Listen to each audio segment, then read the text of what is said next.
Hello, Writer's Room and guests. Welcome to the Writer's Room first book club session. We're having a book club about Save the Cat by Blake Snyder. We do wine and reads. Just some announcements before we get started. First of all, this is Liz Shad, who's one of the admins at the Writer's Room, which is a Facebook community.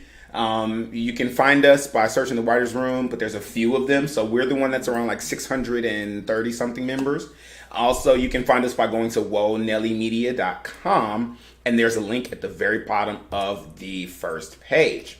So this is also Megan Noel Cowgill, who is a writer. I'm going to say playwright and a screenwriter, because me and her have absolutely written scripts together. So so we're all writers, and we decided that we wanted to make have like a communal space for writers to like come together and share like their work, and in a safe environment that's not like overly judgy and preachy.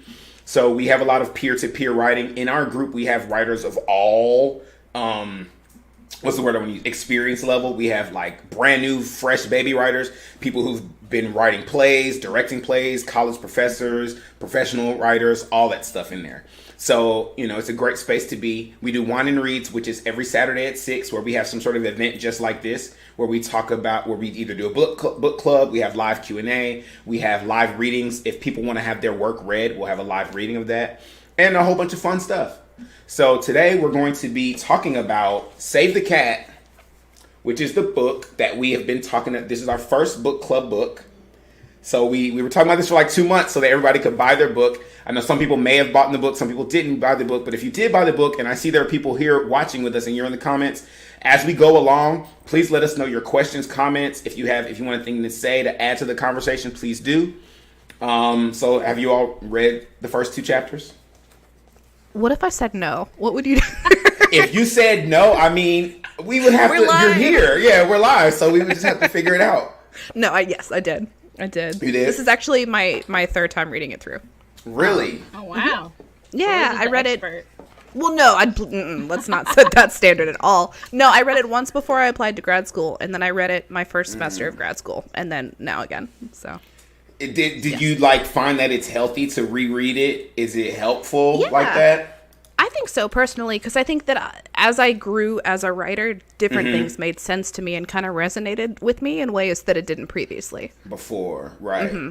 I found that too, because I didn't realize I had read the first chapter at some point in my life. I was reading it again. I was like, this is super familiar. So apparently I've read the first chapter. But as I was reading it, I hate... I will get to it, but we'll get there. I agree with you that like the second time reading it, certain stuff resonated differently than the first time it did. I'm sure it's different for you because you're in like full going to grad school and training right now for it. So this is your last semester, right? It is. I'm so excited. Hopefully the world opens back up. Yeah. And Megan, are you fully read on the first 2 chapters?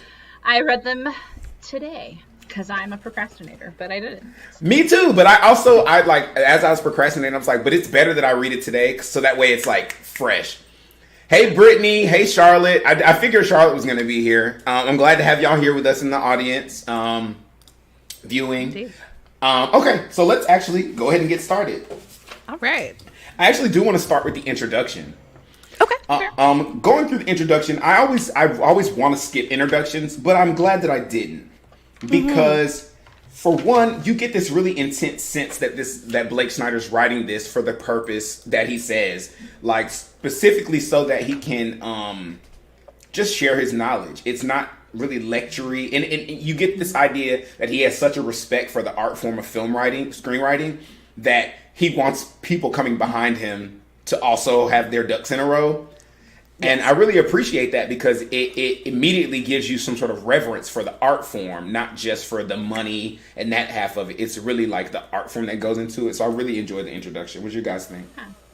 See, I would say that he doesn't make it too reverent. I think there's parts where he's like, I'm not going to tell you to follow your heart. I'm going to tell you to follow the money. Like, I don't know. So He says that? He says, I'm not going to be idealist. Yeah, like... right. I was going to say... Be true to your vision. That's fine to be in therapy. What page is that on? Sorry, that's, 8 in Roman numerals. Numeral 8. Roman numeral 8. Okay, got it. Oh no, 13. 13. I was gonna say not 8. What on what part of that page does he say that? The second Oh, paragraph. I see it. Follow your heart and be true to your vision. It's fine if you're in therapy. Me, I really want to improve my odds.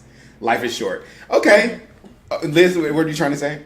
No, I was just gonna say that like I get what both of y'all are saying, and I think that he has a really interesting way of presenting things that are set in a way to be like, this is how I feel, and I really feel very seriously about it, but I'm gonna talk to you about it very informally, so you don't feel like I'm trying to sound like I'm better than you. It feels like a dialogue almost, like, because if we're looking at this page specifically, Roman numeral 8, the very first sentence at the top of the page in its own little paragraph is, well, comma, that's me, comma, too. Which is such like that's a conversational style of writing. That's not someone. It doesn't feel like a textbook, basically. Which is, I think it's easier to digest that way. Yeah, definitely. Because you're gonna have screenwriters who are approaching this from all different levels of ability. You know what I'm saying? And everyone who writes a script that sells isn't freaking J.R. Tolkien. Yeah. Well, you also don't have. saying? You can also just write for fun. You don't necessarily have to write for the purpose of selling. And I think that this book specifically is good for that, because it really does appeal to any sort of level of writer, which is nice. I do want to respond to that, because you're right though. Like when I say it wasn't all about the money, it's all about the art form. That's true, but it's also true what you're saying, Megan. Like, he's very straightforward about it. Like, he definitely makes a point to say, like, if you're reading this book, he's coming from it at the standpoint of, like, you're trying to sell a big budget movie. Yeah. Or, like, just saying, I think it's good advice for a writer to say nothing is precious. Nothing is too precious to throw out and start over again. You know what I mean? Like, I think part of that is kind of established in this intro. Like, he's not going to be flowery about this, which is I think fine. Absolutely. But overall, I just wanted to talk about that. So when it comes down to it, like, I've written a full-length script. I haven't written, like, I have all these big budget script ideas that I have never touched. And this is kind of like, reading this kind of really did get me excited to actually go and work on those scripts. Because I do mostly TV pilots. Everyone who knows me, like, I love a good... I'm literally want to corner the market on supernatural television shows if I can. So, but reading this, it really did. It's almost nostalgic, unintentionally, because he mentions like blockbusters and he mentions like going to find movies in the newspaper, which and paying $10 for a movie, $10. Right. If only. I wish. Right. So if you're like under the age of 27. You're looking at this going like, what? So, yeah. So, I mean... Go ahead. Go ahead. I was going to say it was published in 2005. So, it's not terribly old, but it's definitely not... Yeah. Right. It's a little bit dated. Yeah, he talks about, like... I think the newest movie he talks about is, like, Four Christmases, which was, like, 2000. He even talks about Finding Nemo. That was, like, 2002? Yeah, I mean, they're relatively... Yeah. I want to talk about two things in the introduction specifically. Yes. One, I want to talk about the title, Save the Cat. He explains it. And I don't know how much I can read straight out of this without getting sued. So I'm going to kind of pick and pat read, okay?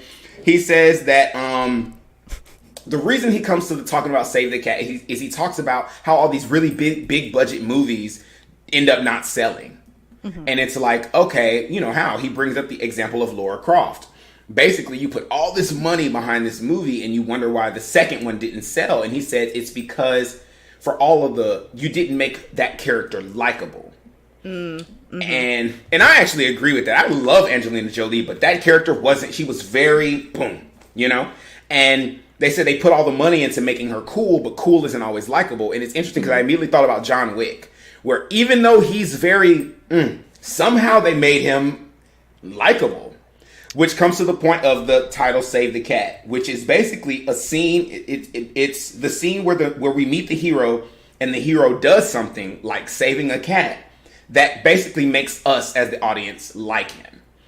He gives this really cool example of a movie with Al Pacino, and it really puts things in perspective right away. So like, even if you haven't, and that's what I love about him in this book so far, even if you haven't seen the movies that he references, he puts them into context so that you understand what he's talking about.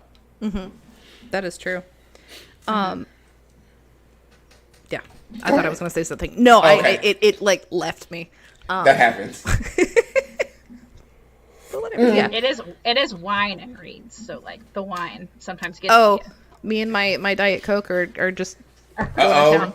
I know. I got whiskey. Hey. I have a little energy drink. Yes. Is it a kickstart by chance of the Mountain Dew variety? No.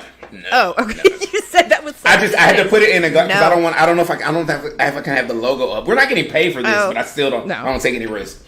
Mm-mm. All right, so let's go into the first chapter. Great. And if we miss something and we think about it, we'll just go back. All right. So if you're reading at home, I hope y'all got your books at home. But if you haven't, the first chapter is called "What Is It?" and it basically is like an overview about like before you even sit down to write. If you define what your story is, not only defining it for the purposes of the story, but you're also defining it for the purposes of like the logistics and if it's sellable. So I've been in the position of writing a whole thing, and then someone introduced log lines to me, and I was like, what's a log line? And then I had to find a way to make a log line, because they're not going to buy your script if you don't have a log line. I'm sorry. You can have the best script in the world, but if you don't have that quick, fast log line, which is basically like, tell me what your story is in 1 sentence, 2 sentences. That's a log line, right?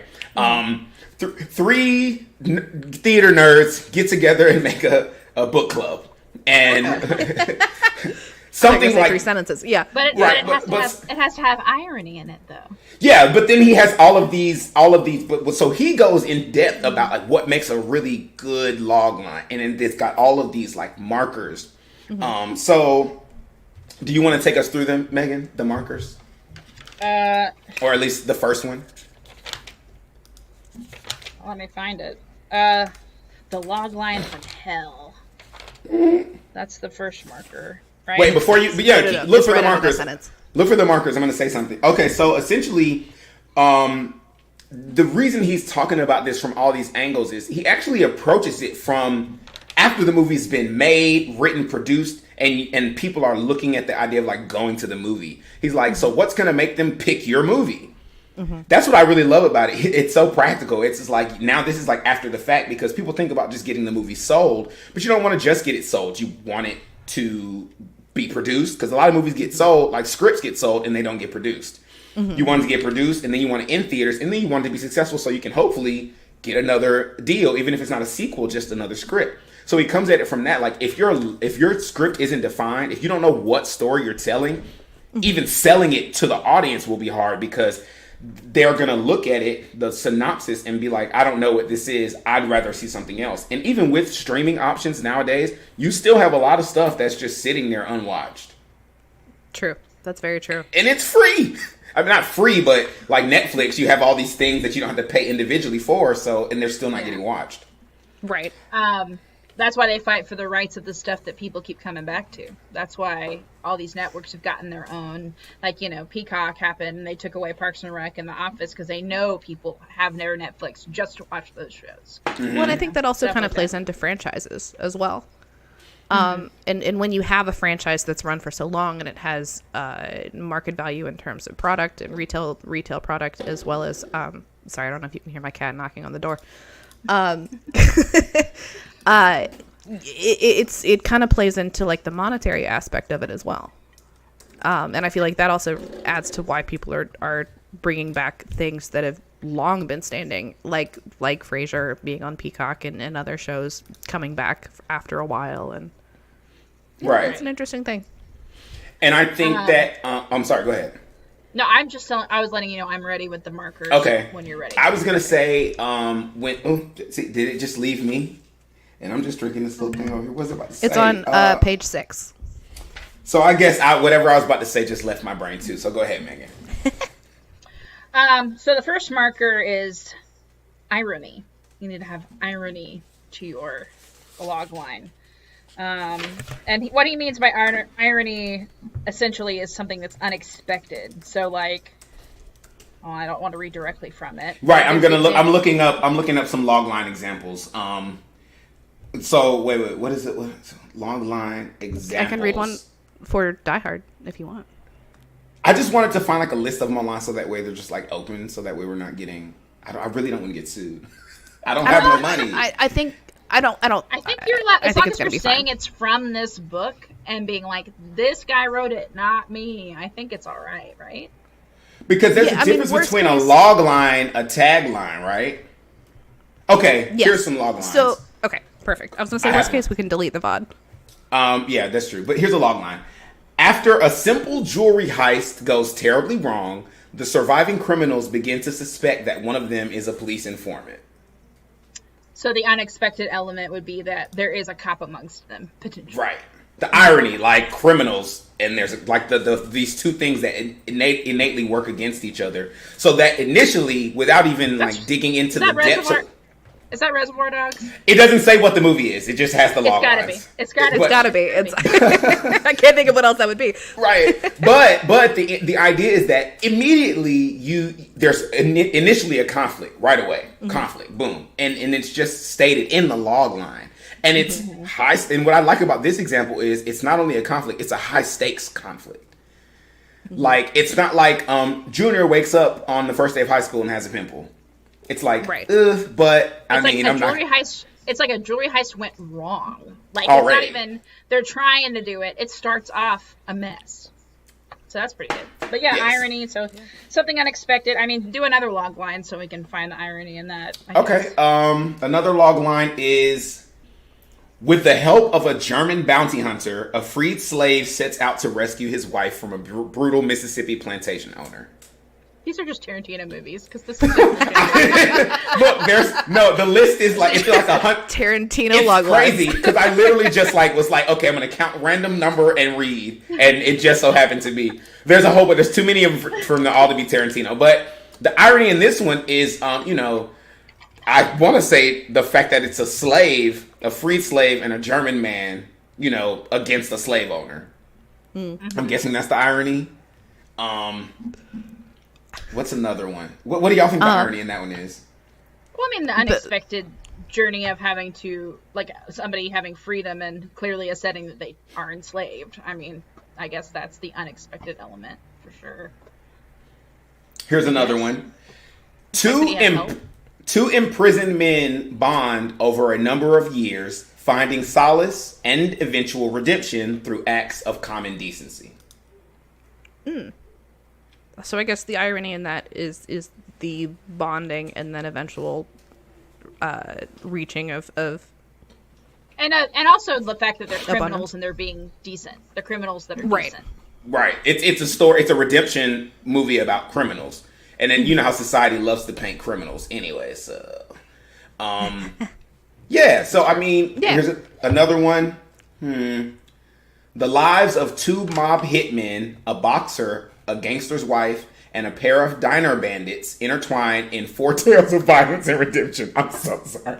I don't know how the fuck. I don't know how I don't know how that keeps happening, because the list has like 50 options on it. I don't know how I keep. Apparently, he's a Tarantino violence fan. and redemption is a very popular.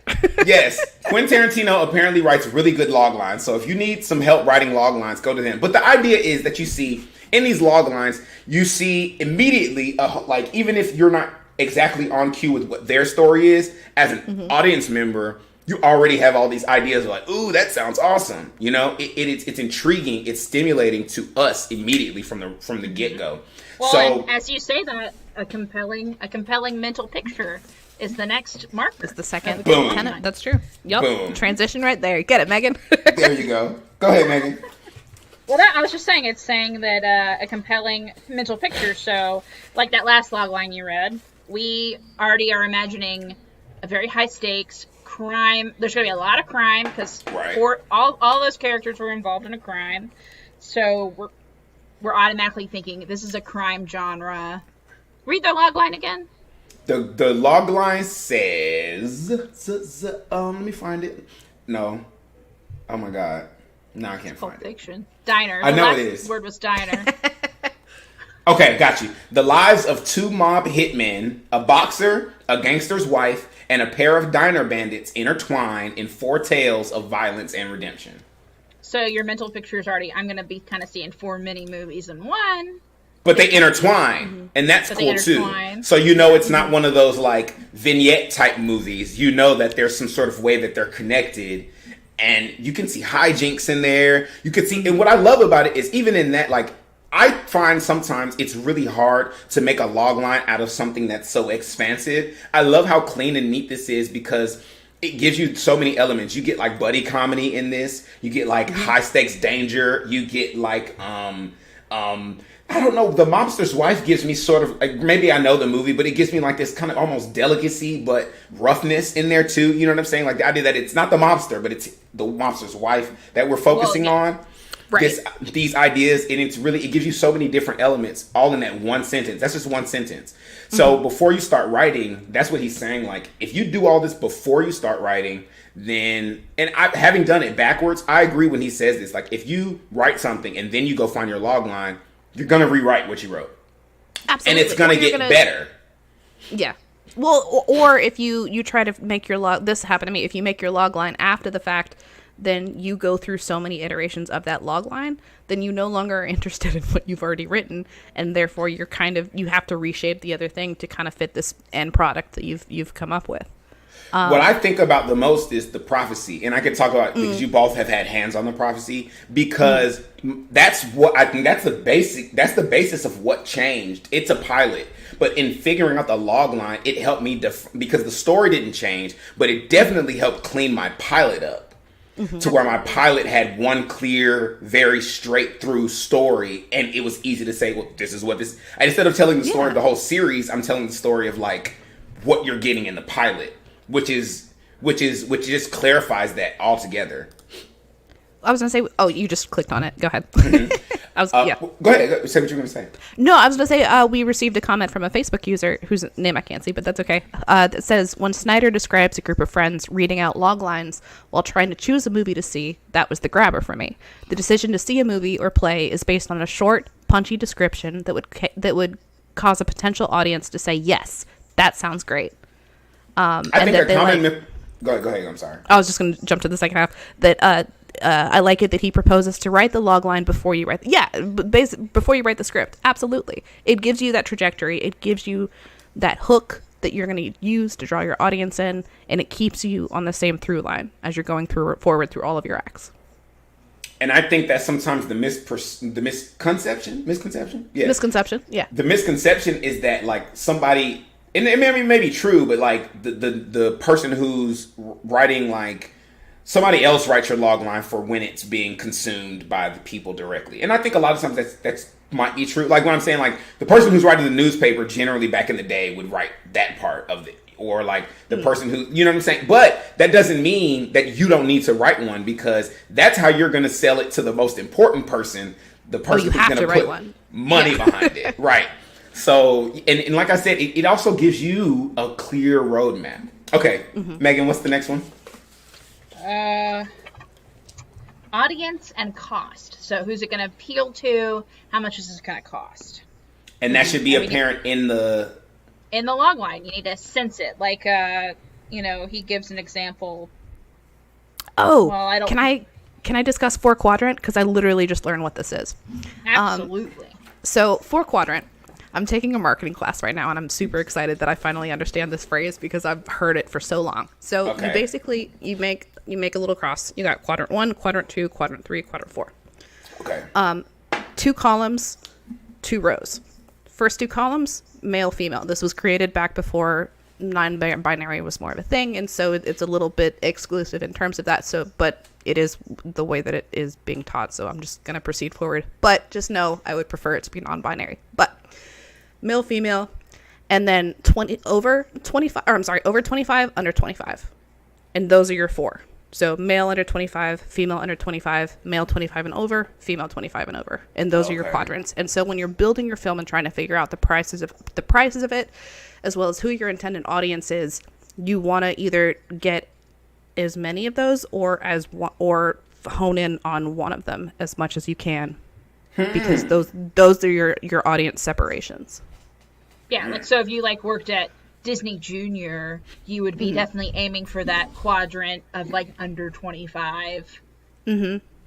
Both male, female, on the buy. probably, yeah, my family. But if you're doing like a Marvel movie, you want it to appeal to all ages, families, all of that. So you're gonna stick in kind of try to hit all four in some. But kind even of way. within like, those movies, you can even be more specific because like. Oh yeah. Yeah, I think that in relating it to making a log line, it's like so that way the producer you're trying to sell it to or whoever immediately knows. And also, if you're writing screenplays, you're gonna have to think about the budget. I know, like unless you meet somebody like, write what you want, just write it and we'll figure it out, which is rare, which means you already got some connections in pool. But if you don't, then it's like, okay, you want to know what it's gonna be, because honestly, like, I'm not saying I don't want to spend money on the movie, but if I know it's gonna be a big budget movie before I sit down and read it, I have expectations for what I need to read. And I'm gonna say like, oh yeah, the premise is good, but it doesn't. I wouldn't spend this much money on this script. So you have to think about that. Like, if it's a big budget movie, it needs to have big budget.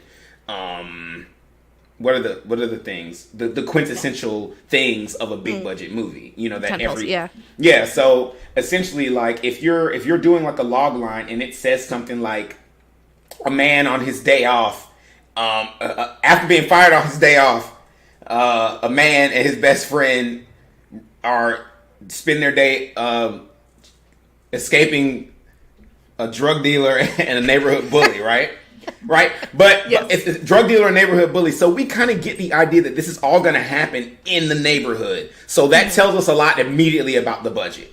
Okay? Yes. We're not going to have a multitude of locations. Or if we do, they can all be relatively close. That's going to tell us those location costs. It's neighborhood stuff, so we're probably not going to have any big explosions, special effects like that. We might see a lot of actors, so we might have to spend a lot of money on that.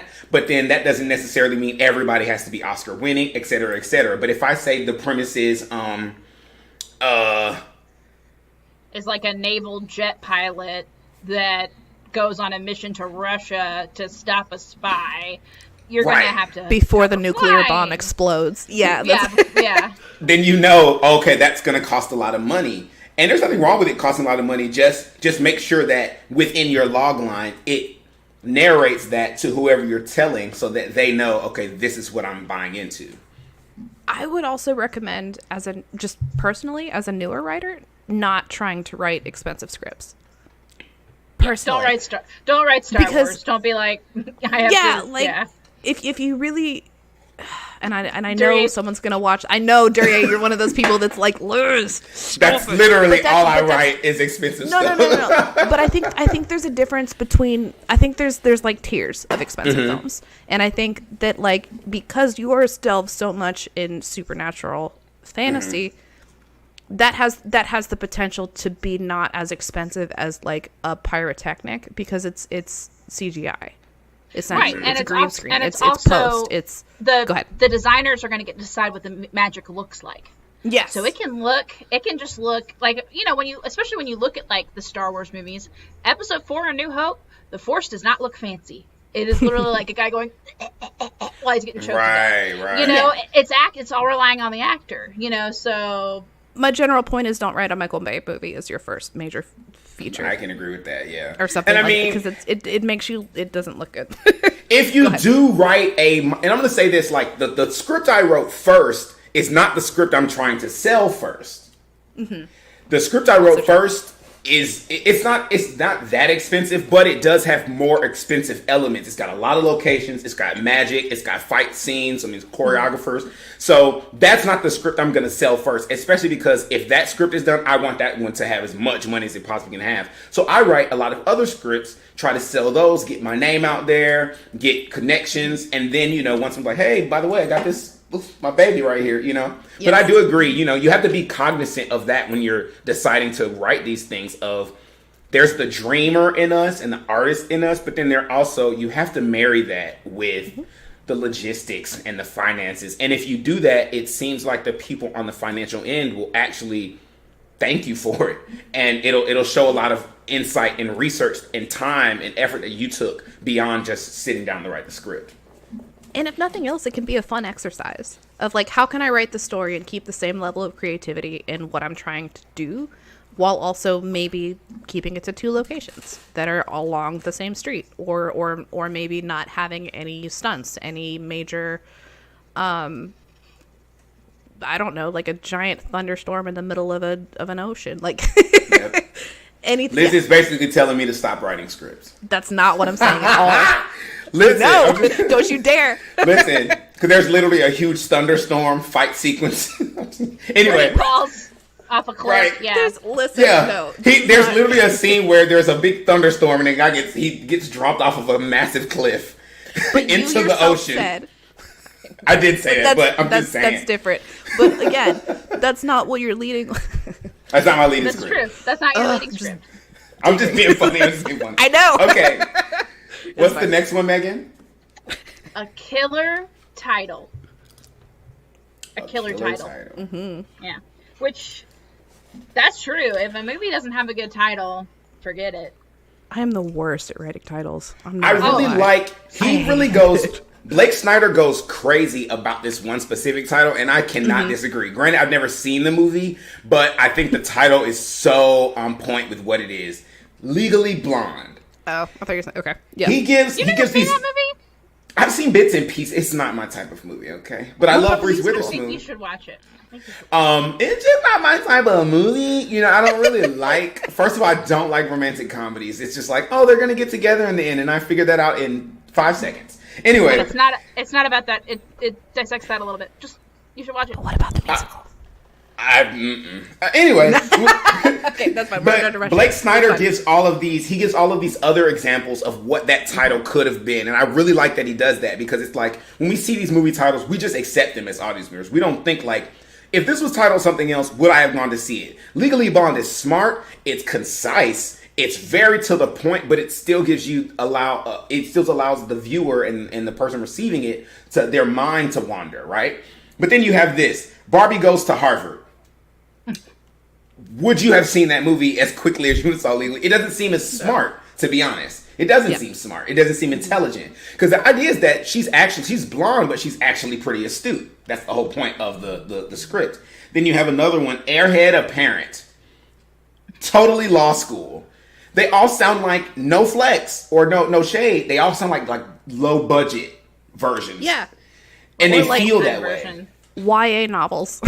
Yes, absolutely. But Legally Blonde doesn't. It's just very intelligent. So when he says that you have to come up with a killer title, spend some time on your title.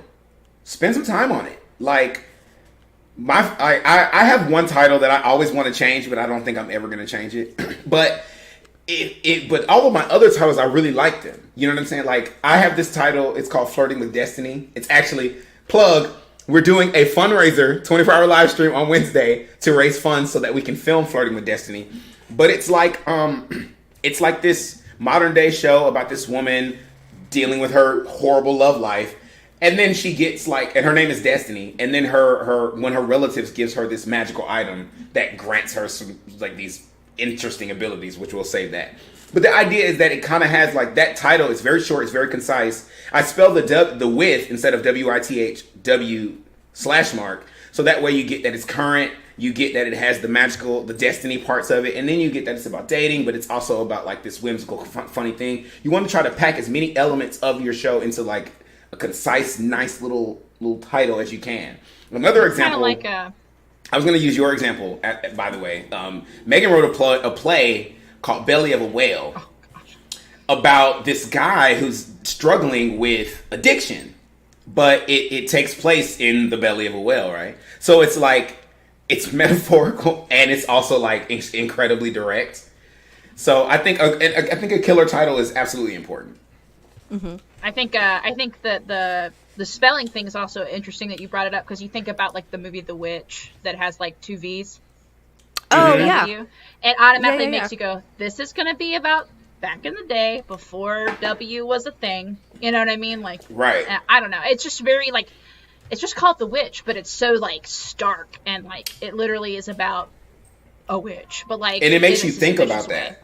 Yeah, it's suspicious. It's is this real? Is this not? I don't know. There's something great about that title that I just really And like you said, it also, you immediately think of a time period too. And not only a time period, a location on the planet, because I'm thinking like immediately like European, Nordic, something like that. You know what I'm saying? Mm-hmm. So you're right.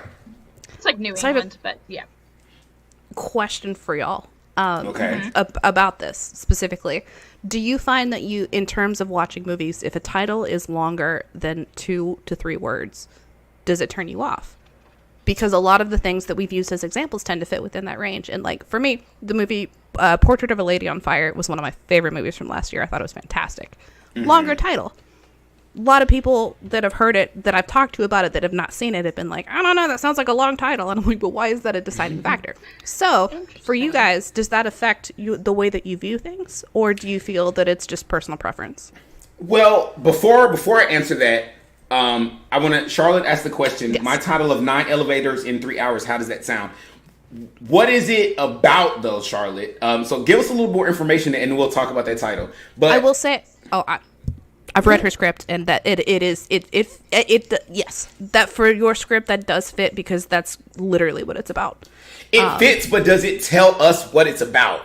If there was a way it better. to add an element of irony to it, that would be good because it right now the title it literally just describes what the play is about, and so I think if there is a way to hint at a twist of some sort without directly saying, which is literally irony, and I don't know why I'm trying to rephrase it other than that, make it irony.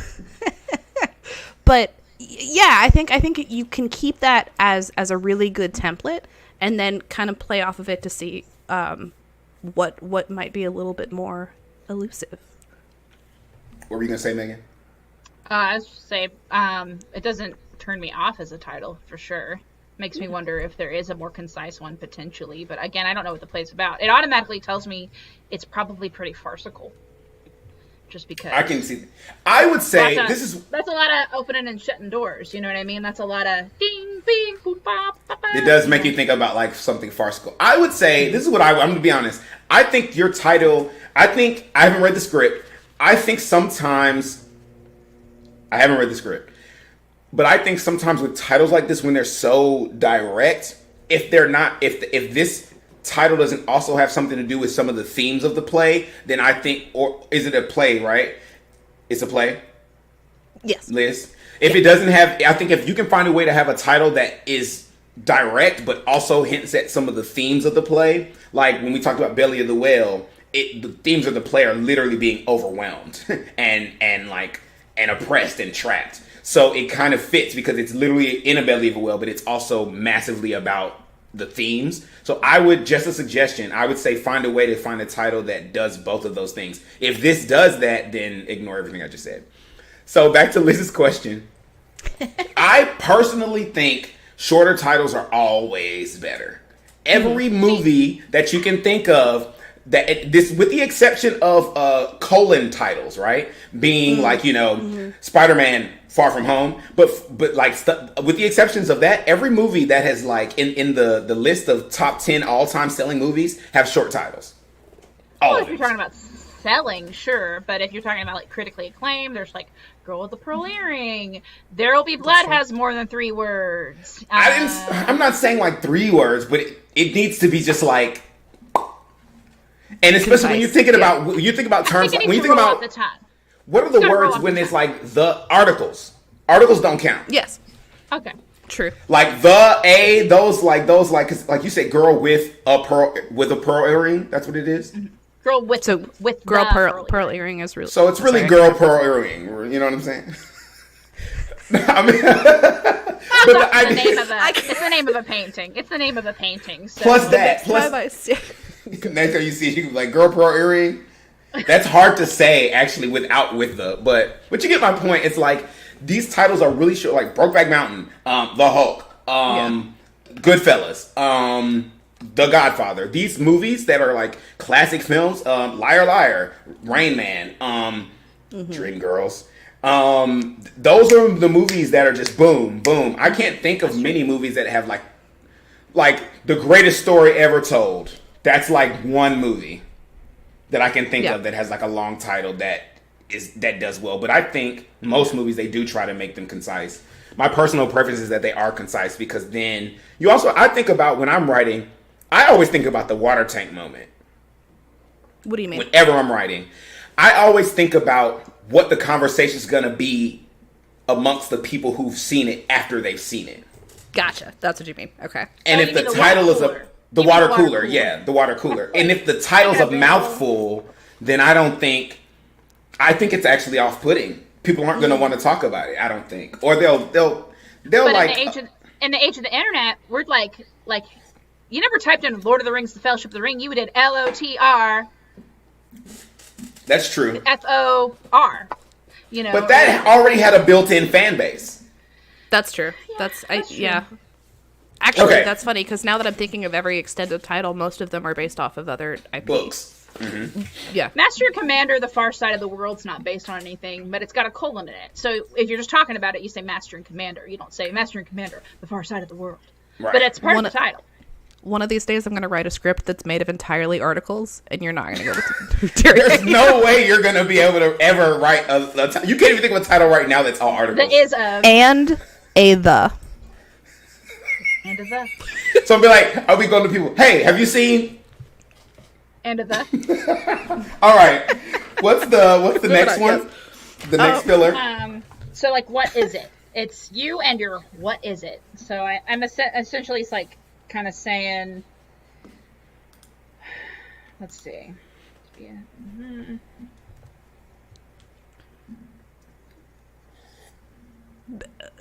Can I hop in?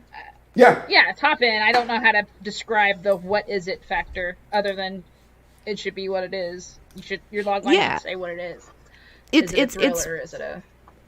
it your title all encompassing of what you're trying to do from a marketing perspective? Like, if you were to take this to a test audience and say, this is my title, or in my log line, would they be able to come back and be like, oh, that's a movie about blank blank blank, or a TV show about blah blah blah blah blah, within just that? Not to beat up on you, Charlotte, but that is my thought about your title.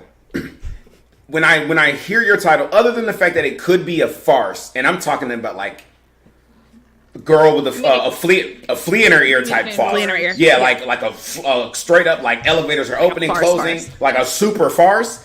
Other than that, I don't know what type of event I'm going to see when I hear 9 elevators in 3 hours. Like, it could be like a speed dating sort of situation. It could be like, there could be bombs on these elevators. There could be snakes on the elevators. There could be farce. And so I think if you could hone in on like, well, what is this? Like, even Four Christmases, an example that he uses in the movie, it has Christmas in it. So it's a Christmas movie. It's at the holidays. Like, maybe if you said, like, if the title was The Second Floor, it automatically makes me think of like a hotel or a apartment building. I guess it makes me think of an office building too. That doesn't work either, I guess. Unless the second floor was haunted.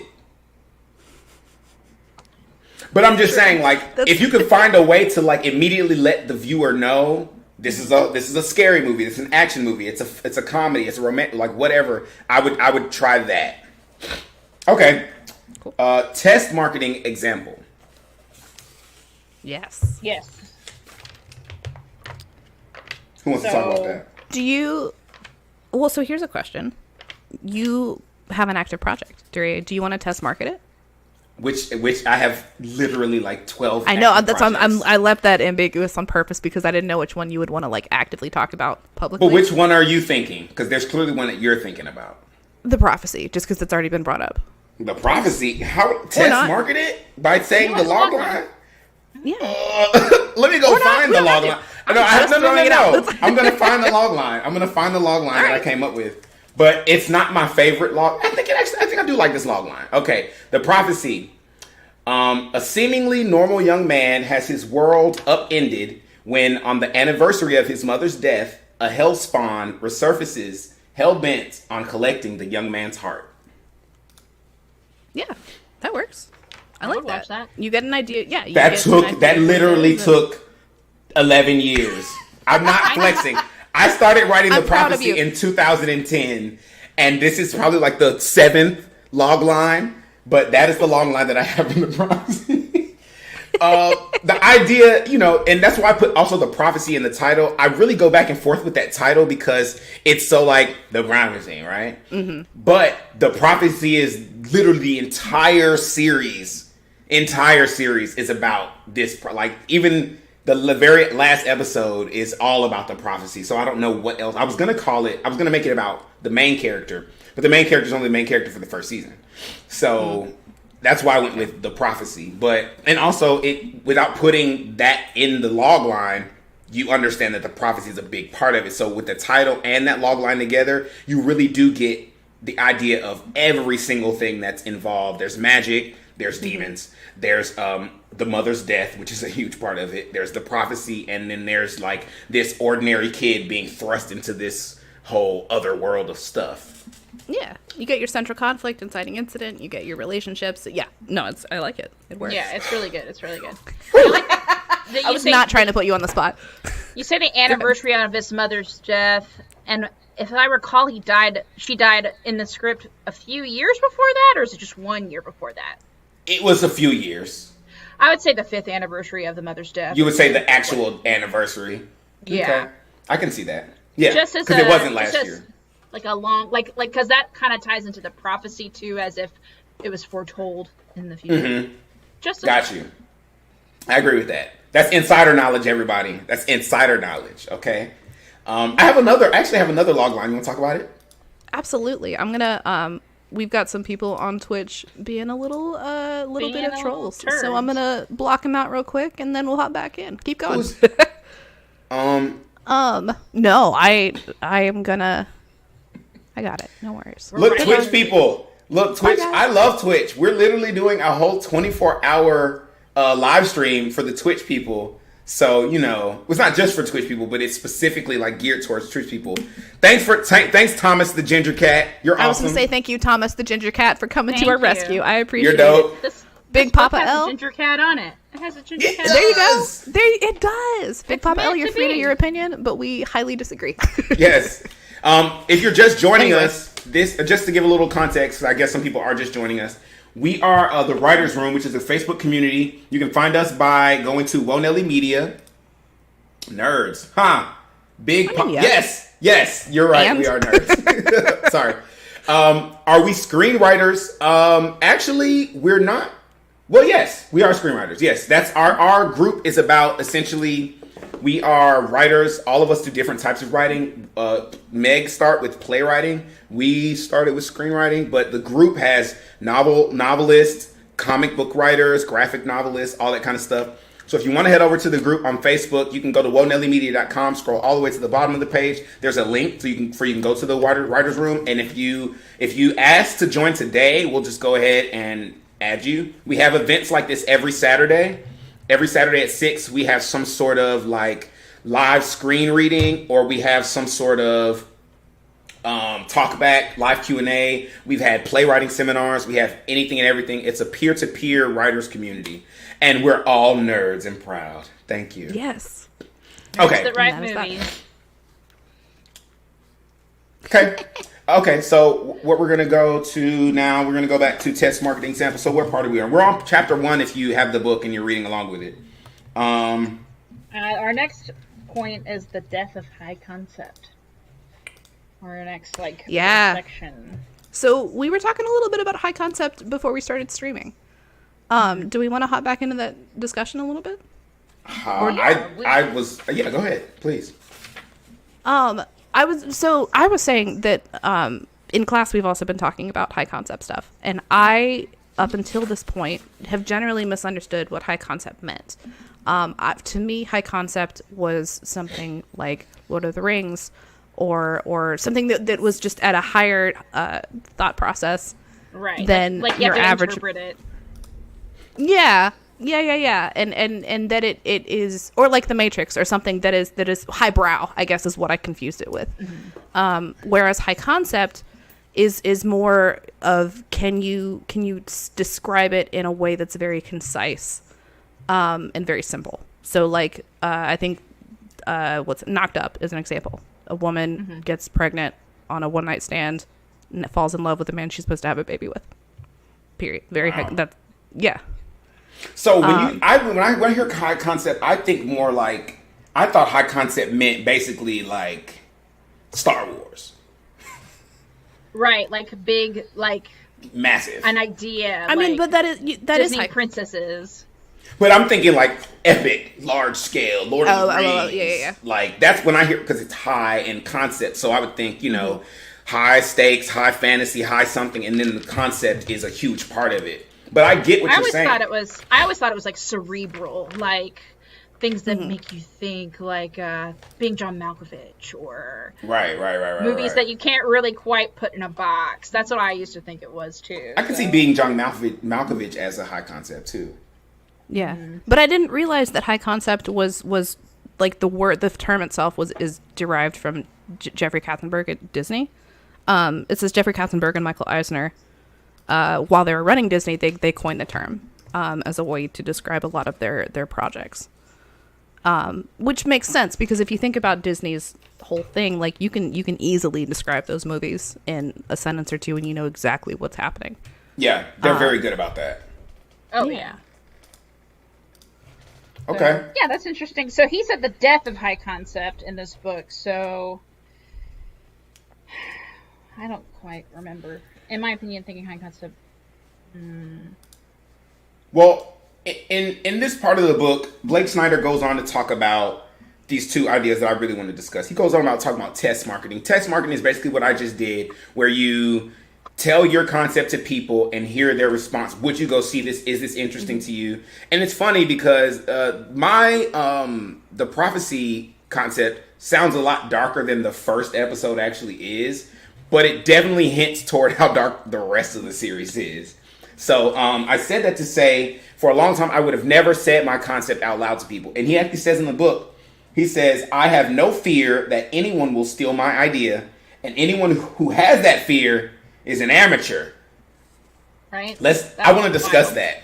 I want to discuss that. Yeah.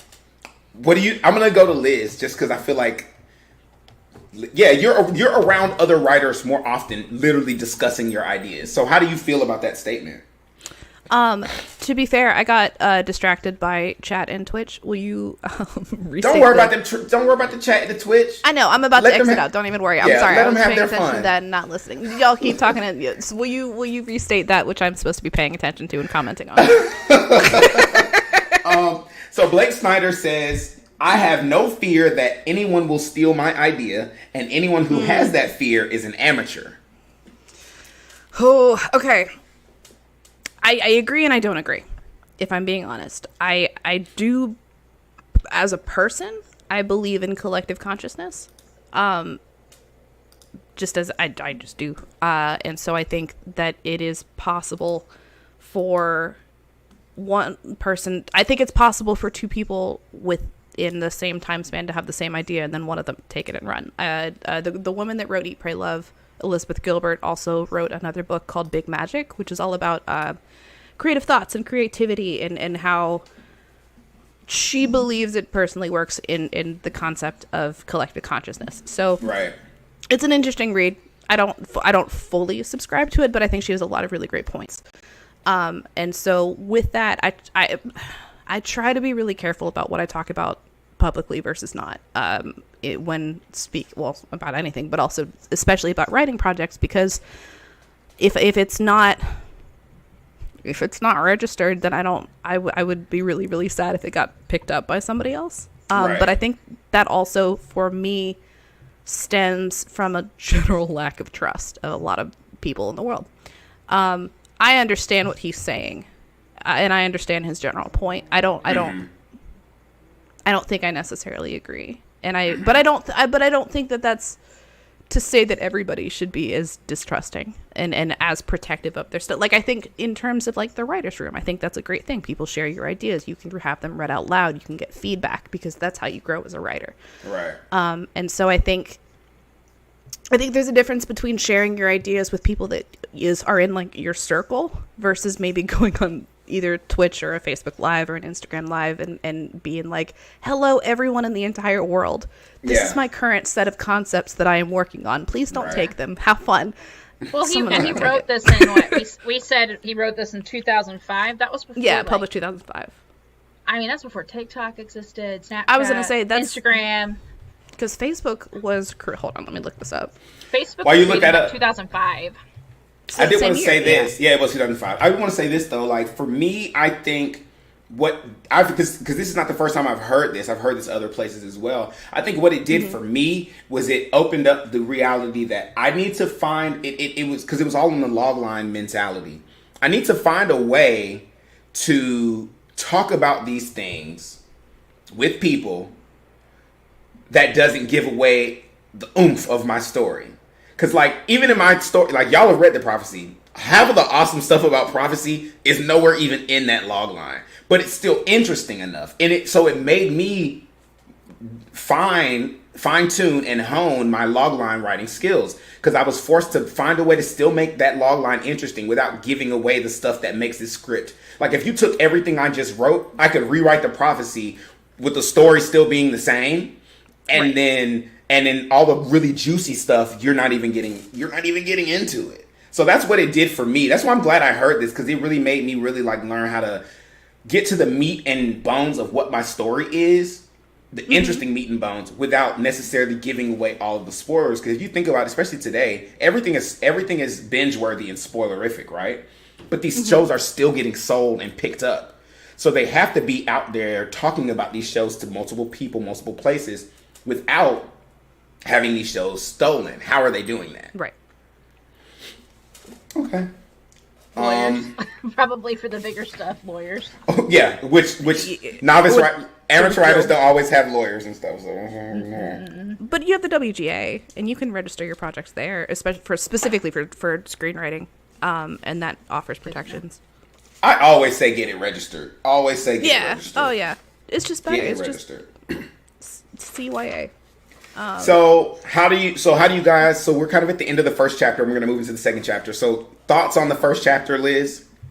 I thought it was really cohesive. I think it's good to start by discussing the log line as well as your pitch and what you're. I understand why he's wanting to put packaging first before you actually start outlining. I think that if for newer writers, that's a really, really smart way to attack your script, and it saves you a lot of work on the back end. And I like the way that he's presented the info. Megan? I'd say probably the same. I never have thought to come up with the title and logline before I even get started on the meat of a project, just because as a playwright, I just feel like I've done the meat first, which might be bad for a playwright too. I don't know, but it's definitely presents a challenge for me that I think would be fun to rise to.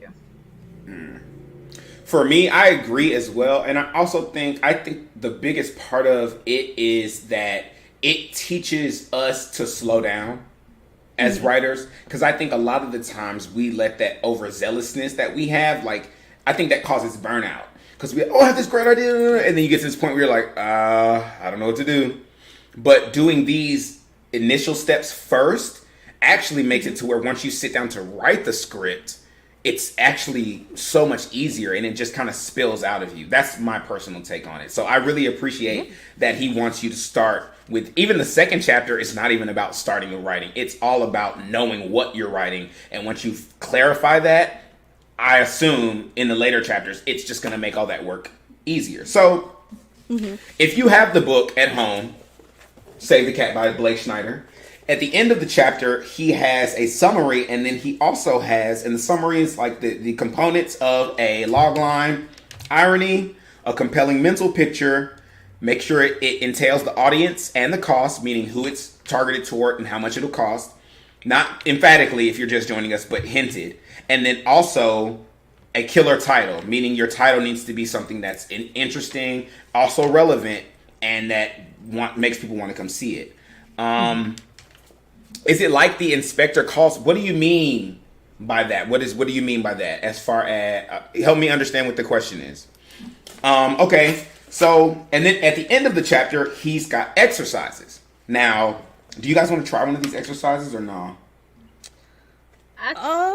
It depends on how long you want this thing to be, I guess. That's the truth. We just hit the 1 hour mark. We're at an hour. Yeah, we're at an hour. So if maybe, but there are great exercises in there. Some of the exercises ask you to go look up a movie title on the newspaper. I mean, if you want to do that, you can, but you can always look it up on Google or something. The exercises are really great, and they'll really give you a chance just to flex your muscles on it. You say that's the only screenplay you've ever read. It's actually great because Choice and Fries, I think, chocolate ice cream and fries. Yeah. So essentially, you can go on the internet and read a ton of screenplays. Reading screenplays is a totally different experience. It's so awesome, actually, because to understand how, some are more descriptive than others, probably because they're in different points of production. The closer they are to production, the more detailed they're going to be. The further away from production, the less detailed. But they're going to be, they're so artistic to me because it's literally about what you're experiencing each moment versus a play, which is generally just dialogue. So, go read some. There's some great. I don't know if I can give those websites away on here, but if you come to the writer's room and join us, then we'll definitely have some places where you can read screenplays. They're dope. Yeah, I think reading screenplays also lets you know how much kind of gets cut from them sometimes. Like, some movies cut, like, whole things, so you're like, this would be a wildly different movie if this was in here. And it just makes it just kind of a sobering thing. Yeah. I will throw out, just because it's public domain, and I think everybody knows about it at this point, scriptslug.com. That's what I was going to say. I wasn't sure. Okay, cool. Yeah. I assume it's fine. I mean, they advertise themselves, so. Yeah. Okay. So Scriptslug, is that SCRIPTSLUG? .com, yes. .com, okay. Scriptslug.com. They literally have everything. A crap ton of scripts. You can just go there and read them. It's actually really fun. It's almost like you're watching it too. And they're not that long of a read. It's probably like an hour and a half per script that you read. So, so chapter 2. Liz, do you want to head us into chapter 2? Yeah, totally. Also, to agree with Thomas the Ginger Cat, IMSDB is also great. You are correct. Great. So chapter 2 talks about what to do now that you've got your logline and your thing. And it starts out by talking about the different types of movies so if we're talking specifically about movies, we're going to put TV on the back burner for right now. According to Blake Snyder, there are 10 different specific styles of movies. You have Monster in the House. You have The Golden Fleece. And before, I guess I should give examples with some of these. So Monster in the House would be like... We'll probably dig into it more, but... Great. Okay, cool. Then I'll just go through the list. Golden Fleece, Out of the Bottle, Dude with a Problem, Rites of Passage, Buddy Love, Why Done It, The Full Triumphant, Institutionalized, and superhero movies. Out of those 10, the idea basically is that every single type of story has already been told, and so you will inevitably fit into one of those 10 categories with your film. And if you know what's worked in the past in terms of structure, in terms of breakdown, in terms of emotional through line, etc., then you can kind of craft your script similarly so that you know it'll be successful. Is what's being presented. I'm half and half as to how I feel about that personally. Mm-hmm. But I want to open up to you guys and hear what your thoughts were about that. Well, I think that it's good that he mentions that if you're going to write in one of his categories, which we can argue whether or not these, was it 9 categories or 10? 10.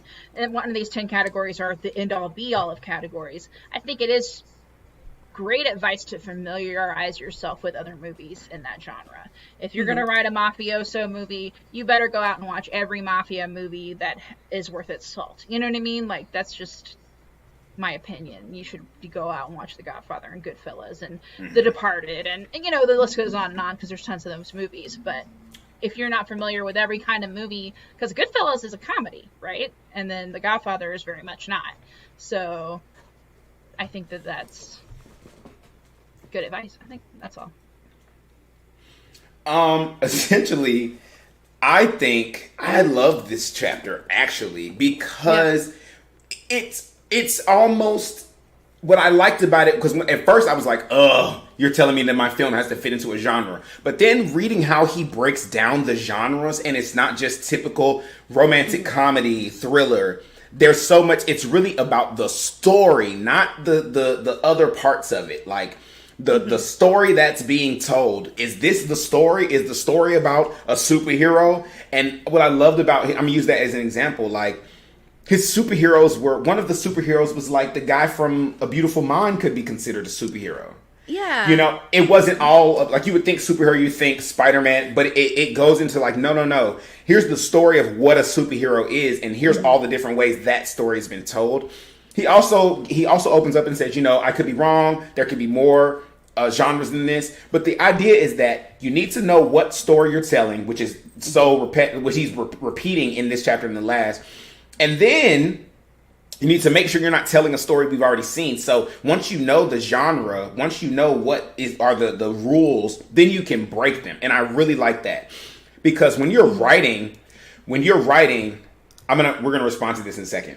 But when you're writing, and you know the rules versus when you don't know the rules, you can break them. So when you're writing and you break the rules and it's clear that you don't know the rules, anyone reading your writing knows that. I can immediately go like, this is wrong, this doesn't fit. Versus, oh my God, I can't believe they did that, because I can tell you intentionally, because of how you craft that moment, scene, character, whatever. So I really like the meat and bones of this chapter that's basically saying, you know, study, know what you're talking about. Because in the first beginning of it, he talks about Steven Spielberg and all those other people and how if you talk to them, they know their movies. Mm-hmm. And when you know them, then you can really explore versus just saying, you know, I have this story I want to tell. Here we go. Right. This whole first 2 chapters is about doing your homework. Mm-hmm. And I think sometimes, you know, when you do your homework, which is literally what we're doing right now. Like anyone who's reading this book or a book like it or whatever, this is us doing our homework. And it'll make it so where when you sit down and start typing, your fingers can just, or, you know, whatever you want to do. I'm sorry, what do your fingers sound like? Okay, so I just had to. I'm sorry. Keep going. Chalk, Ice, and Fries says abstract film is hard to categorize. I freaking agree. But I don't know if you have this book, Chalk, Ice, and Fries, because I have an abstract film, Fall For Me, right? And I was thinking that the whole time. I was like, I don't know where that one would fall, because it's kind of, in like Pulp Fiction to me would be really hard to categorize. Mm-hmm. So, but what he's saying is, I think like that's a why done it. Probably. It could be. I was gonna say that feels like a why done it more so than maybe Fall For Me is a why done it, because that's the one category that I didn't get. I didn't understand it. Pulp Fiction is a very traditional story. So what do you consider an abstract film, Chalk, Ice, and Fries? Because I think Pulp Fiction's abstract. Well, it's not. Well, so I would you consider something like Tree of Life by Terrence Malick as an abstract film? Never seen it. Oh, it's so good. You should check it out. Sorry, Megan, go ahead. I was going to say, being John Malkovich, if you're familiar with that, is pretty surreal in format, but at the same time, I would maybe. I wouldn't classify. What about Life of Pi? I have read the book, but I have not seen the movie. He says, I'm sorry, I'm not sure your pronouns, Chalk, Ice, and Fries. So Chalk, Ice, and Fries says Pulp Fiction is just a cut-up story, but when you order it correctly, it's very normal. Oh, 100%. Yeah. Kind of, I feel very similarly about good Lord. Oh, Mulholland Memento. Mulholland Drive. or Mulholland Drive. Yeah. Memento. Yeah, Memento isn't abstract. It's just out of order. It's out of order, which is... It's a story. It's a traditional... But that's a good example of what Blake Snyder's talking about. You tell a traditional story, but you tell it in a way that we're not used to receiving it. And then it's interesting, because every time anyone thinks of anything like abstract or crazy, Memento's like gonna be in the conversation just because of the way, the order. And that's all they did was take a normal story and then order it differently. And then all of a sudden it's like super interesting. So basically that's what he's saying. Once you know the rules, then you can decide how you're going to tweak them and play with them, which is very interesting, because when I think about my story, the prophecy is this, in my head, this incredibly long timeline. And now I have to figure out what order do I tell this story so that people are still interested. I have to feed them these spoilers, but then make them still be like, oh, I have to know more. And that is how you do it by knowing that genre. Like, me, I'm always like, so when I first started writing the prophecy, I watched like Buffy, Charmed, Supernatural, that kind of stuff. Reading this, I should have also watched some like Forrest Gump maybe. Like I should have watched other things too. Interesting. Yeah. Yes. You know what I'm saying? Because he relates, because when you know the story of the prophecy about Remy and the whole, like, I can talk about it because I got the rights for that shit. So when you talk about Remy and his whole like trajectory being this, you know, person who's like cast out of his family almost after his mother dies, and then has this found family, but then now this whole new world comes onto him. There's so many other stories that link to that, like the whole idea of, there's just so many other stories that I never would have thought to watch in order to prepare to write a story like that, because I'm thinking just it's a supernatural genre. Yeah. So you could apply the Golden Fleece to the prophecy. Absolutely. So let's go through them. Really quick. Sweet. So the first one is Monster in the House. Now I disagreed with a few of his Monster in the House examples, specifically like Jaws. What? Which one? Jaws. So his idea of Monster in the House is that there's a monster. So his examples are like Jaws, The Exorcist, he's a Scream, Friday the 13th. And then he says, but the in the house part is where I disagree. Jaws obviously is a story about a monster. Uh-huh. But one of his criteria is that you have to be an inescapable circumstance, meaning, and he actually gives an example of saying the people in one of these circumstances. And arachnophobia could just get on a bus and leave. Yes, the people in arachnophobia could just get on a bus and leave. And I'm like, the people in the city of the Jaws could have just not gone in the water. The circumstance in Jaws is that the mayor refuses to close the beach and tells society, this is not a threat. This is not a problem. We have control. It's like telling people that are unknowing, because unless the authorities... Yes. Well, unless the authorities tell these people the beach isn't safe, they're going to think the beach is safe and go anyway, because... But I don't think it's only in that example. I don't feel like every door is closed. I feel like there's, because listen, y'all notice didn't know black people get ate up in Jaws. All the black people said, fuck what this mayor saying, I'm getting the hell out of here.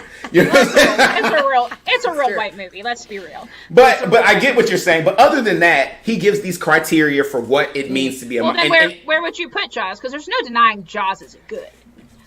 Jaws is a great movie, but it just made me think, because he actually says that, I think at some point, I don't think everything fits nicely and comfortably in his categories. He gave the example of The Breakfast Club being like, oh, is this coming of age or is this institutionalized? Yes. And he says, well, it's more institutionalized. So it leans, I think that Jaws probably leans more towards Monster in the House than these. But the idea is this, though. The reason that Jaws works as Monster in the House is because of who we focus on. We focus on the characters that can't leave for whatever reason. If we focused on the whole town, this whole conflict would seem a little less dire. But because a lot of people be like, oh, it's a shark. All right, kids, y'all stay away from the beach. And if I find out you at the beach, you're getting your ass whooped. Then that whole story's over. If we were following that family. You know what I'm saying? So I think that's why it became Monster in the House. But the idea is that, you know, you put, and he says, what I love that he said, it's primal. And anybody can relate to it, because the whole point of the movie is don't get eaten. And he relates it to not only these physical monsters like The Exorcist, but he also relates it to human things like Scream and Fatal Attraction. That one I loved. I was like, like a thin line between love and hate would be Monster in the House. Like, these are movies that you would never consider monster, but the monster doesn't have to be a physical supernatural entity. It's just this force that is against these other people that you're fighting against in a confined space, and that's Monster in the House. What I love about these genres is they're so vast, and you find out, oh yeah, my story does fit in this genre, that genre, et cetera, et cetera. Endless possibilities.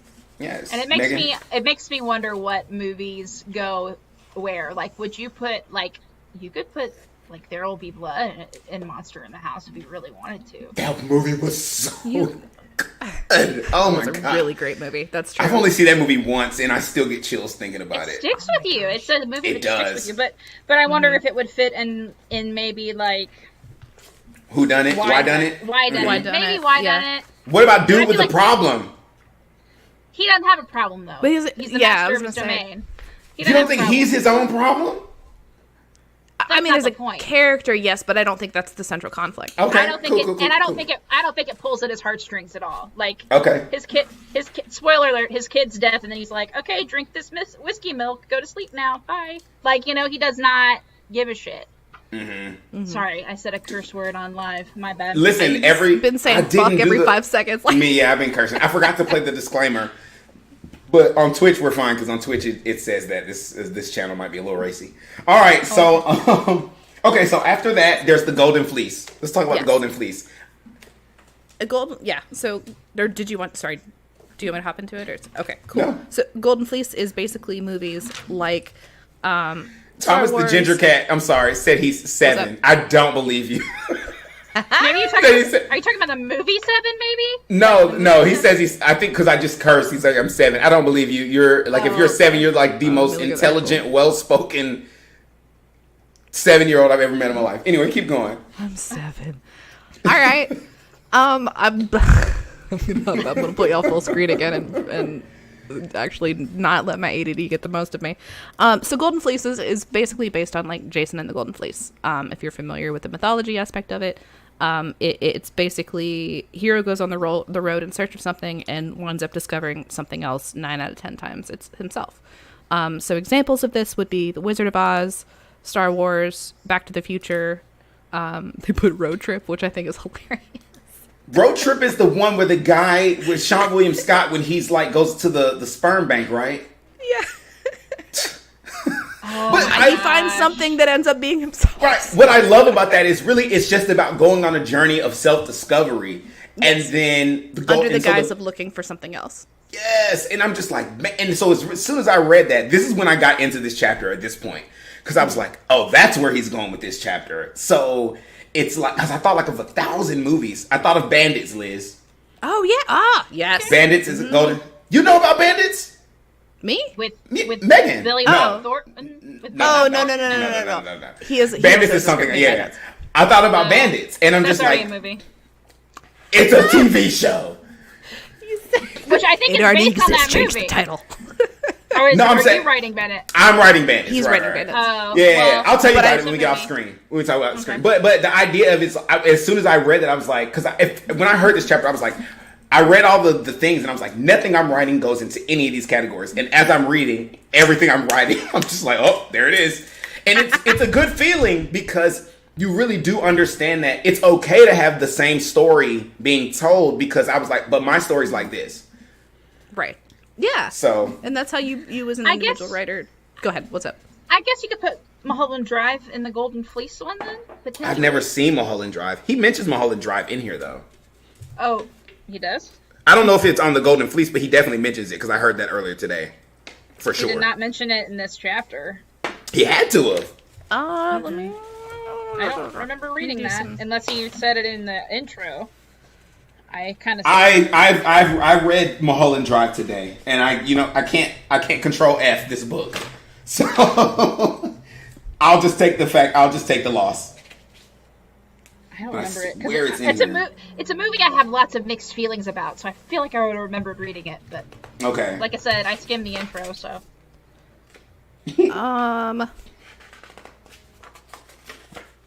Oh, you have a digital copy, Liz? I'm trying to see website if it's under like an archetypal genre, but it's not. Listen, what were you saying? Liz is always prepared. But I really like the idea of the Golden Fleece because I think the Golden Fleece personally is probably our most experienced genre. I think really every movie, to be honest, is a Golden Fleece. Iron Man is a Golden Fleece. Mm-hmm. It's a very old everything Marvel makes is, to me, every Marvel movie is a Golden Fleece movie, but it's also a superhero movie. I was going to say it's definitely a hero movie. Also, Thomas the Ginger Cat, thank you for clarifying the year 23 because that makes me feel significantly better. You knew he was lying. He ain't no 7. Oh, I knew he was lying 100%, but there's always in the back of my head like, oh God, please don't be 7. But back on topic. Yeah, I think Marvel movies, I think they're a combination of both categories because they always have the hero aspect of it, but then they're always looking for something that ends to a self-actualizing. But I think that is them doing the Blake Snyder. I'm going to call it the Blake Snyder, where it's a superhero movie, obviously, but there's something about Marvel movies that surpasses every other superhero movie that's been made. It's because they make their superhero movies Golden Fleece movies. Yes, that makes sense. But you know what I'm saying?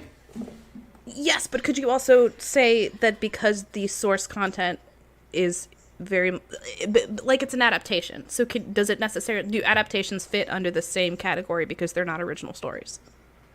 Yes, I think so. Yes? Because okay. I I think for me, even if it's an adaptation, especially we've seen how adaptations are often adapted, they're not always direct. You know what I'm saying? So I think by adding these, and when I call it the Blake Snyder, I mean they're taking these extra elements and putting those extra elements in there to make it something new, a story we've seen, because everyone's seen a superhero movie before.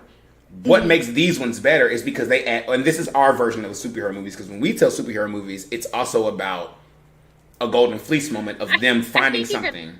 I think you could also argue the golden fleece is like the oldest form of story, because oral history, like oral oratories, we used to tell stories just by literally telling them around the fire, and it's like stuff like the Odyssey and big epics that which he definitely mentions. Beowulf, like things like that. Those are all journeys, I think. So I think it's the oldest kind of story too, personally. Opinion. No, the big epics. So the next one was Out of the Bottle. Now, at first, I didn't get this one until he says the idea is that basically a person gets a genie out of the bottle, and then that is the premise. Now, it's not always a physical genie. Sometimes it is, like they gave an example of The Mask. Basically, the mask gives this man these abilities, and then, But what I love the fact that they're like, but it doesn't always have to be supernatural. Prime example, Blake Snyder, a script that he wrote with Colby Carr, Blank Check, which I did not know he wrote, which I love Blank Check. I love that movie. It's such a good movie. But the genie is the check. Yes. It's not the, it's the so money basically falling in your lap. Yeah.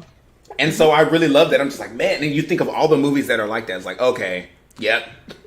So do you think that like any movies that include kind of like the Deus Ex Machina moment, does that also fit within this category, or would you say that that's separate?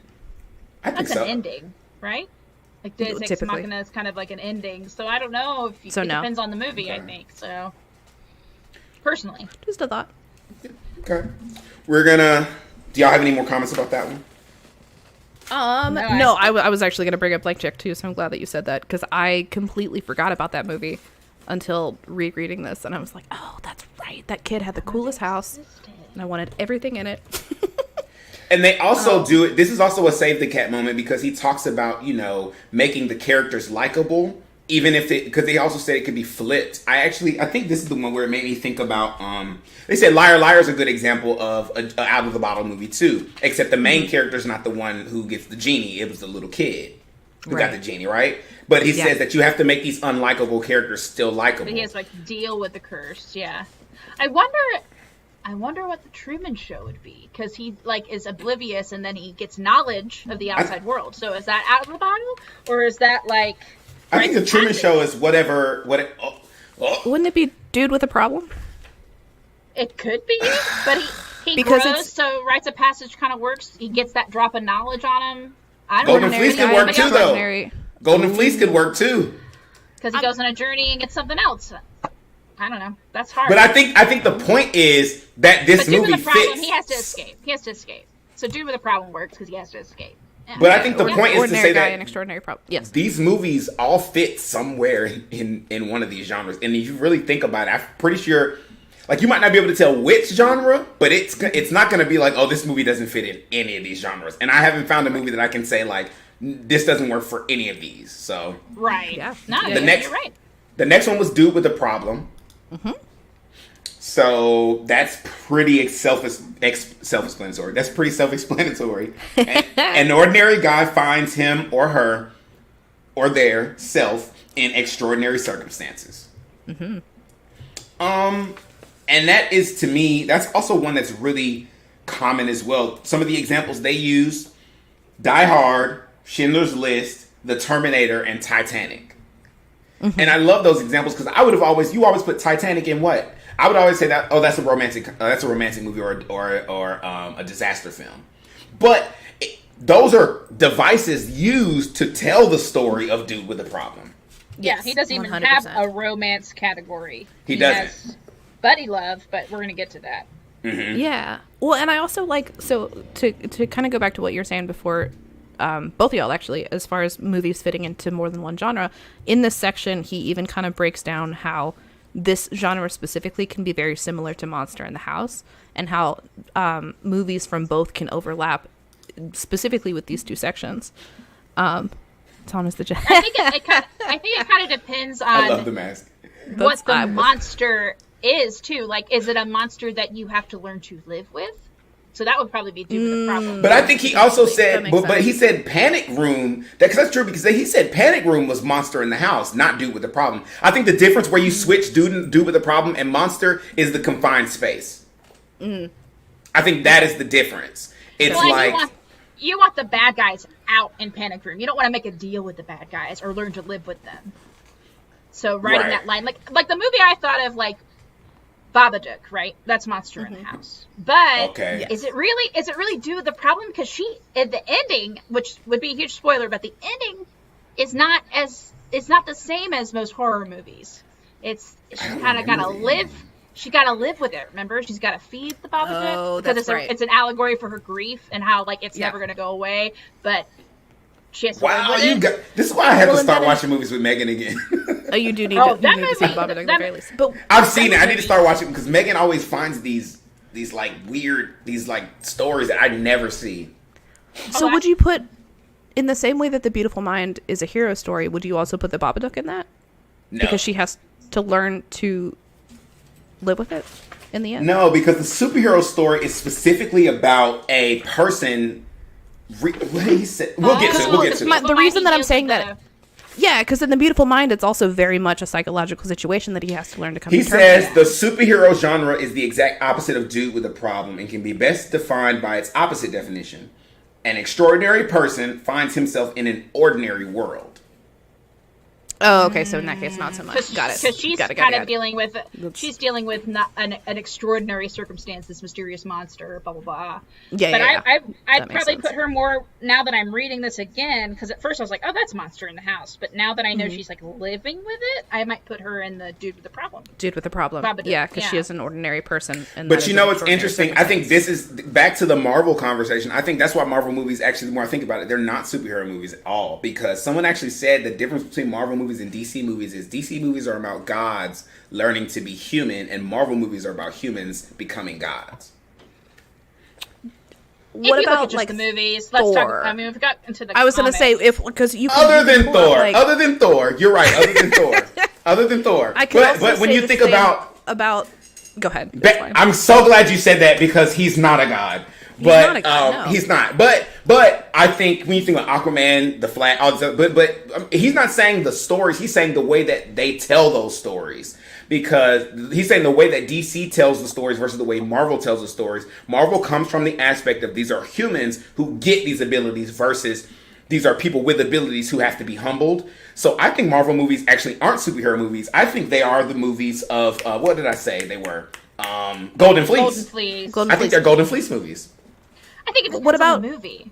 I think I was going to say it depends on the superhero. Guardians of the Galaxy, those are totally different movies. But Thor is technically Thor is more of a superhero movie, but it's also Golden Fleece because he goes in search of one thing and finds another. He finds a whole other family. But he begins as an extraordinary person. He begins as a demigod. Yeah, it's the fall. The same. You could even other than that part, yes. You could say the same with all the X-Men. You could argue. They all have their powers. Now I'm talking specifically MCU because X-Men is not MCU yet. We have to see how they do it because let me tell you this: the way they did Spider-Man was very much him finding himself.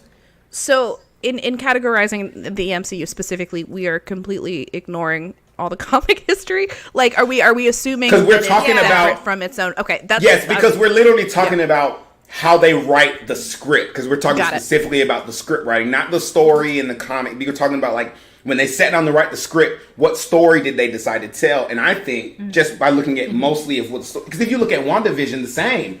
They're really telling the story of her finding something out about herself. This power that is up. I'm not gonna. I almost spoiled it. Don't you dare spoil it. I'm not gonna spoil it. Let me not even go into WandaVision. Let's not. But I will say she is an extraordinary. Scarlet Witch is extraordinary as a character.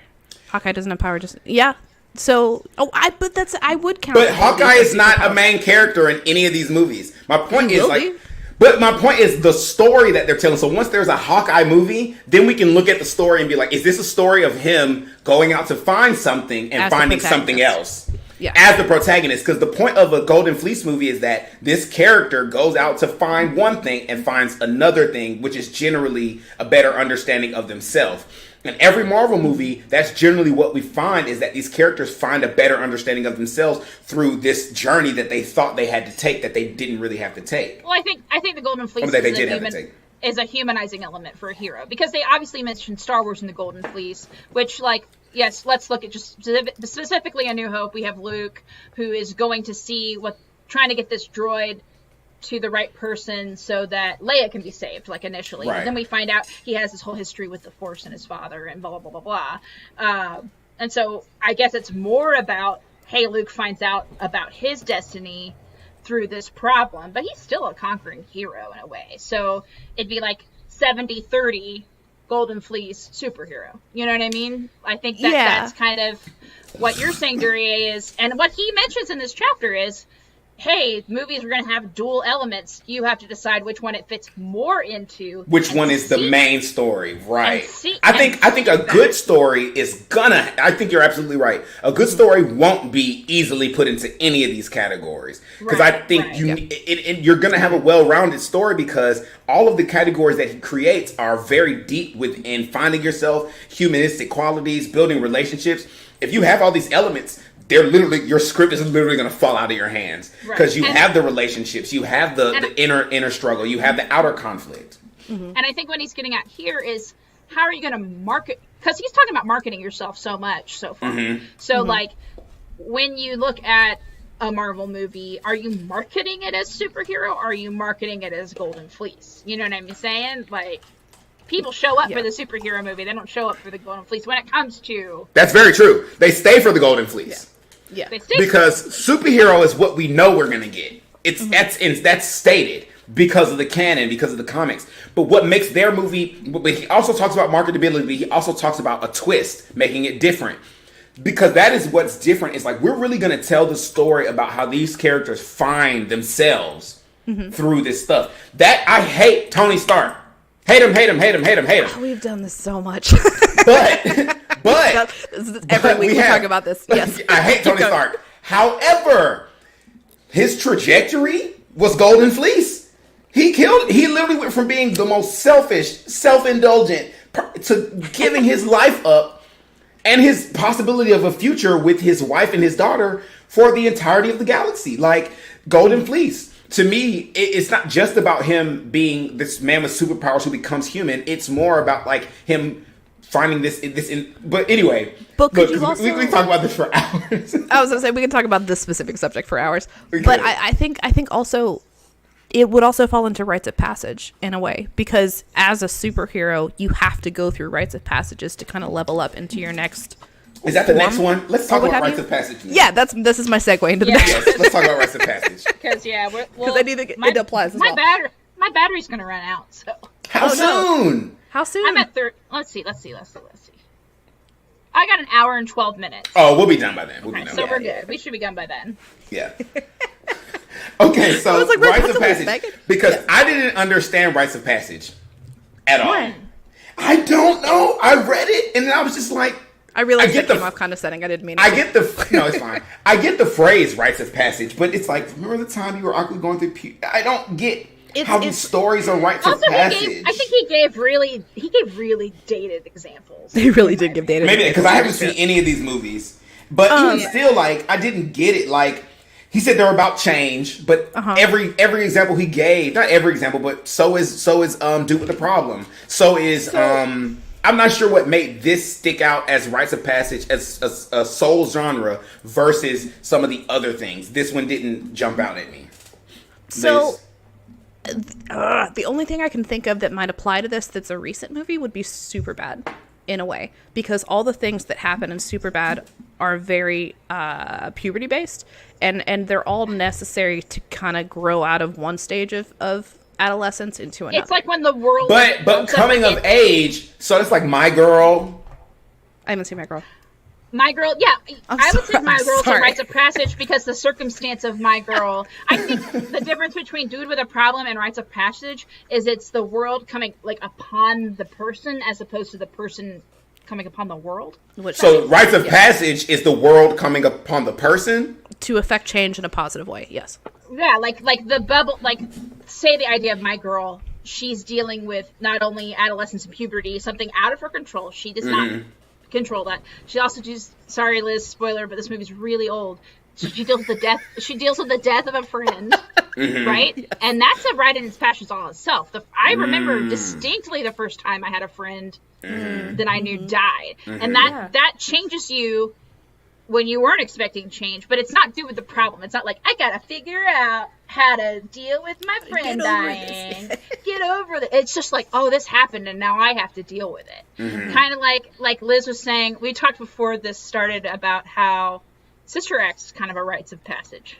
Yeah. Because she cannot control the fact that she has to be in witness protection and back in a circumstance that she did not want to be in. She did not want to be in a Catholic church again, and how these ladies...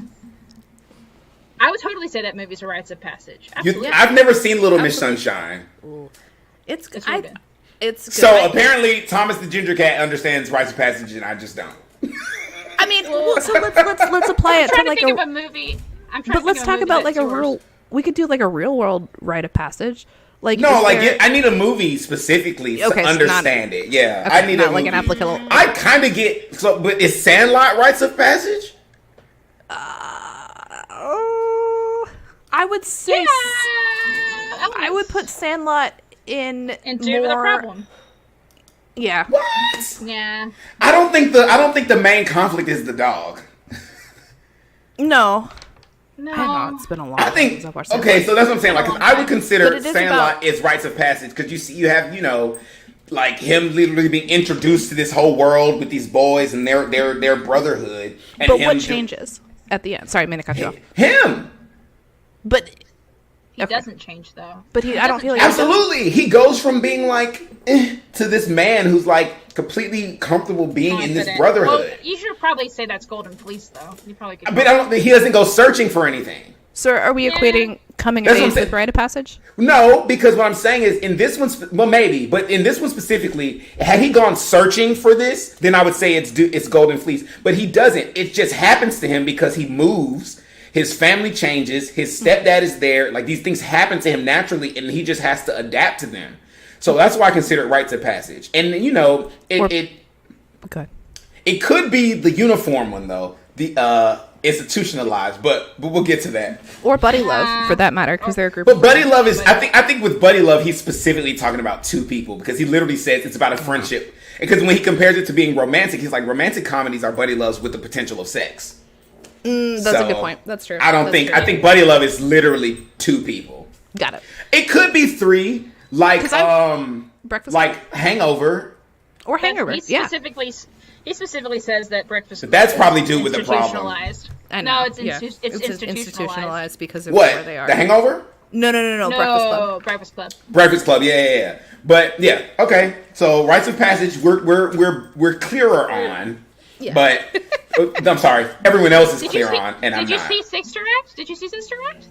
I would say Sister Act is dude with a problem, but I can see how it's rites of passage too. The only reason I would say it's rites of... I think it highlights her transformation more than it highlights her solving her problem, though. So wouldn't Sister Act be Golden Fleece?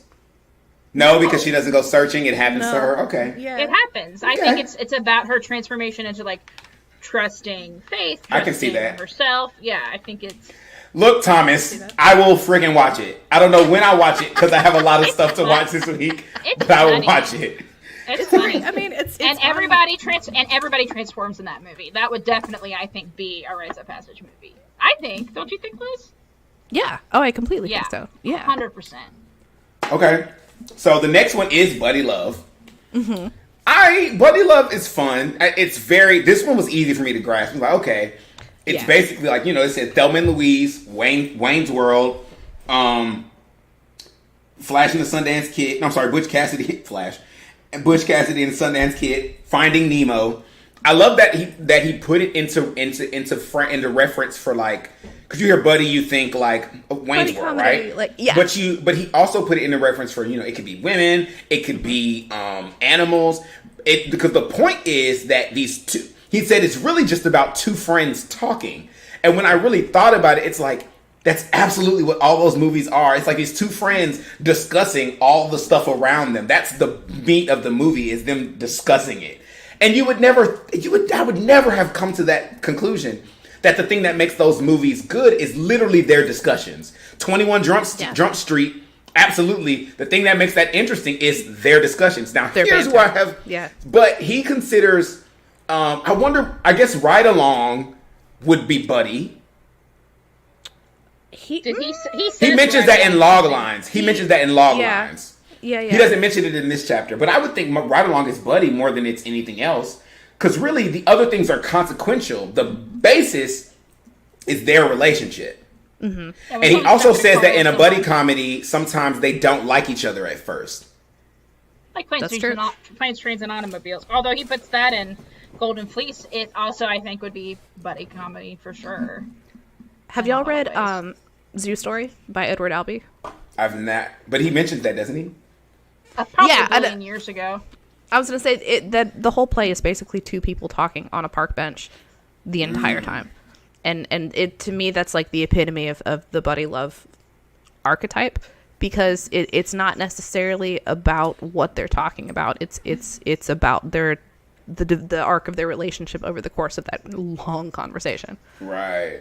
I really like the buddy idea because for a second I thought Prophecy was buddy, but I realized it's not, just because of the banter between, but it's not, because that's not the meat of it. That's what I'm realizing, is that as we're talking, especially discussing it with you all, none of these films are like, it's what's the meat. That's what determines it. Not every element, because you will have cross elements, right? But what is the meat of your story? Like, is the meat these two friends discussing things? Yes. What are they discussing? It's then how you color in the picture. But the meat is the friends discussing. I want to tell a story about this. And then once you know that story so simply, the point of this is to tell the story about this character finding themselves. Then your writing will be so much clearer and easier, because you'll know exactly what you're trying to get across, what story you're telling. I love it. The next one is Why Done It? Explain this to me, please. I love that one of his examples was Who Framed Roger Rabbit. I loved that. That was one of his examples. Not in the main thing, but later when he goes deeper into the genre, he mentions Who Framed Roger Rabbit, because literally the whole, you're trying to figure out, someone's killing these tunes, and it's all about the why, and you find out it's this guy whose brother was killed by a tune. You know what I mean? That's the why. So I want to read a clip from what he said. He says, a whodunit isn't about the hero changing. It's about the audience discovering something about human nature that they didn't think was possible. Yeah. But isn't that every... Well, no, not... Isn't think was possible is the thing, but so if I'm discovering, if the audience is discovering something about human nature they didn't think was possible, that means I have this, as a writer, I have to discover it first. I mean, if that's what you're trying to articulate, then yeah. That actually, okay, Thomas, that could be a Why Done It. 7. It is a Why Done It. It's absolutely a Why 7 Done It. Absolutely could be a Why Done It. That's a great example. That's a great example, because that movie. I saw that movie almost up to the end so many times, right? And I was like, oh, I love this movie. And then for some reason, I saw I don't want to say it was a meme, but I saw something, and it just was Brad Pitt looking in the box and screaming. I was like, I've never seen that scene. So then I watched the whole thing. I love that movie. It's an awesome movie. I can't watch that movie again. No, it's pretty disturbing. Oh my God. It's like, oh my God. But it was a great film. Or JFK, like he mentions in here. I mean, that's a movie you definitely just watch once, and then you're like, oh, okay. Some of the best movies are like that. It sucks. Some of the best movies are like, oh, not watching that one again. Oh, I'll never watch The Babadook was so horrifying to me. I'll never watch that one again. That's the only scary movie that's ever scared me that bad. I've never been scared of a scary movie until that one. That's so I lost. Did you watch Hereditary? It's slasher for me. Chad told me what happens in Hereditary, and I said, hell no. I said, no, never. A lot of these other movies, Mystic River, a Why Done It? Ooh, yes. How? I've seen it once. I don't know. I think the why we ask is because it involves the murder of a child. probably. And it's kind of like, why would you even, like, I guess the guy, because if I remember, it's the father trying to solve the crime, and I think it's hard for his mind to wrap around someone wants to kill his daughter. You know what I mean? And so I think that's why it's a whodunit as opposed to just a typical mystery. Right. From what I remember, it's literally been over a decade since I've seen that movie. It's a good movie. Yeah, it's in the good. chapter, Blake's. Go ahead, Liz. I didn't mean to cut you off. In the chapter, like, Blake Snyder talks about how whodunit, especially in Citizen Kane, it is defined as, like, the story is seeking the innermost chamber of the human heart, discovering something unexpected, something dark and often unattractive, and then following that up with the why as you're trying to figure it out. So in kind of what you were saying, Megan, as far as it being about the death of a child, like, he's trying to figure out the motivations behind it. Yeah, why this that's happened. true. And because like, that's a deep part of the soul to be able to look at an innocent and be like, oh, I will take your life. There's this movie with Hugh Jackman and Viola Davis and Terrence Howard. Do y'all know what movie this is that I'm thinking of? Hugh Jackman, Viola Davis. Yes. And Terrence Howard, I am at a loss. I'm about to find it because that movie, Prisoners. Ooh, it's so good. See if I've seen it. I think it's literally about them. Like a guy kills their kid or kids or something, and Hugh Jackman finds them and has them like chained up in a bathroom. It's oh my gosh, intense. But yeah. But I agree. Okay, I get why done it. All right. So the next one is we have like 3 more. The full triumphant. Which I think is probably my favorite out of these. I love a triumphant fool. Yeah, an underdog getting their final victory. I love that. I love that ish. I just do. But I like, because when you hear full triumphant, you immediately think comedy, but then one of the examples is Forrest Gump. Yeah. Mm-hmm. Although that's what I love about all of his categories is that it's I would like call that a you comedy, hear personally. What? It's got funny moments, but I wouldn't call it a comedy. That movie, I think I cried more during that movie than oh my god, that movie had me in tears. I His mama, Lieutenant Dan, and Jenny. I couldn't. But that's the thing with comedy is comedy should touch your heart, reach your heartstrings. I think the most in a lot of ways. But not through. Literally, what's the difference between a Shakespearean comedy and a tragedy? So, I will say, Everybody I dies, did look it I up. don't know. And when it was nominated as a comedy drama. Oh, okay. So you're onto right. something. It's not a straight drama. I think it is comedy's a dramedy. Comedy's a lot about character as opposed to sort of character and tone. Yeah. Yeah, it's about the character, and tragedy is more about the big picture. I don't know. Okay. Personally. I can actually rock with that. But the full triumphant is obvious. They're basically talking about the idea of this fool, meaning someone who's like off quirky, out of touch with everyone else, almost like an outsider who triumphs, essentially. They talk about Charlie Chaplin being and men like him being like the roots of this genre. But then he talks about Amadeus, Forrest Gump being there. These are all examples of it. Amadeus, you could argue, is a little more gritty. The Pink Panther. Panther. Oh my God. But I mean, funny. And he also talks about other archetypes in here that are characters that would be alongside of this person, like what how did you describe Lieutenant Dan as the insider, basically someone who isn't the outsider, isn't foolish, but kind of sees the fool differently than others, but is still an insider. And then there's almost, I'm gonna say an antagonist. The special fools. No, wait. Yeah, the special fools, which would be, I guess, someone who. No, not really. They offer a glimpse of life as the outsider. No. And they're kind of like the on page 38. They offer No, I'm talking about this thing. These characters are like Salieri and Amadeus. Is that what you're talking about? Where it's like this guy's like, why is this lunatic given the gift of this musical talent? And he's kind of like the person going, what? Yeah, you know? yeah. And we as an audience kind of go, yeah, we get it. Like, we get why you're mad about this. But he goes into depth about the different elements. Like, we're really skimming. You definitely need to buy this book and read it, especially if you're a screenwriter, because the way he goes into things and goes into depth, and I'm going to save a lot of that specifically so you can go buy his book, is about it. You get such a clearer idea of these things, and it's super inspiring. Like, it felt overwhelming for like 5 seconds. And it's like, oh my God, how am I going to know all this stuff? But then by reading the chapter, I was like, wow, I really do have like a good idea of these things. I just need to take the time to, when I write my thing and decide what story it is, or at least the meat of that story, I need to take my time and then go look at other stories that mirror or that are of the same genre, so that I can know which rules I can play with and which rules I can't, right? Institutionalize is the next one.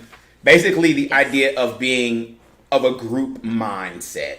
So the examples he uses is One Flew Over the Cuckoo's Nest, American Beauty, which I thought was interesting. The group mindset being suburbanite. MASH, military. The Godfather, mafia. So, but then each story has their own elements that spawn off of the main story of, let's take a deep dive into how this group mindset operates. Would you, and I know we've been talking mostly about movies, but would you include Queen's Gambit? I've never seen Queens. I thought we were only talking about movies, Liz. I know. Well, I thought that was your rule too. Oh my gosh. Okay, fine. I will backtrack and look at the baby. Oh my gosh, it's cute. Hi, sweetie. Say hi. You're gonna be famous. Oh my God, that child looks just like his daddy. It's so true. He looks just like his daddy with the hair. What's your favorite movie, Q? He can't hear you. She's got her head. I know he can't. I know. I'm just his favorite movie currently. He liked Beauty and the Beast for a while, which like he likes what? He liked Beauty and the Beast for a while. Beauty and the Beast. I thought you said Vietnamese. I was like, what? That's a what? He also really liked the Great Muppet Caper, and now he's into Star Wars because of R2. Have you started showing him like movies that we grew up on, like The Great Mouse Detective and Cockle-Doodle-Doo? Okay. Yes. You mean that was classics? I mean, yeah, Rock-a-Doodle-Doo. That was my movie. Rock-a-Doodle would be a great movie. Rock-a-Doodle, that's what it's called. That would be, Juliet, I will write the musical adaptation of Rock-a-Doodle with you. I am passionate about that. Oh, I would love it if y'all did that. We should do that as a threesome, for real. I've been looking for somebody. We should get Jim to write the music. Yes. Oh my gosh, someone call Jim now. Yes, we'll do it. Get him on this call. But I was going to say, based on institutionalized, I think this genre has expanded massively because of TV. Oh yeah, Glee. Yeah. Glee is institutionalized. Glee, yes. Mad Men, yes, The Sopranos, yes, Good Girls, Charmed. I mean, there's just so many like movies that it's like, this is how this is, and these are the people on the outskirts of it. Yes, 100% institutionalized has thrived in the Game of Thrones is kind of institutionalized meets Golden Fleece. Yeah. He says Tana says Brooklyn Nine-Nine, which makes you think of The Office. That's true. Oh, yeah. Workplace comedies, yeah. So funny. Oh my gosh, Andre Bauer. Oh my gosh, he's so funny. Okay. So, but you get the idea of institutionalized, which is a great one as well. And then the last one was superhero, which we basically talked about basically a person, extraordinary person, finding humility and humanistic qualities and being introduced to this human ordinary world. Which is really self-explanatory the more you think about it. He uses examples of, making sure that you find sympathy for characters like that who have these superpowers, like Batman. I don't ever sympathize with Batman, but his point is saying that the sympathizing quality, the thing that makes you sympathize with Batman is how everything he does is for the good of his community. I don't agree with that as being, but I get Blake Snyder's point. I hate Batman. Right. Sorry, I don't like Batman or Iron Man. I don't. Sit your rich asses down. People I was gonna say. Sit your all the rich people. I get it.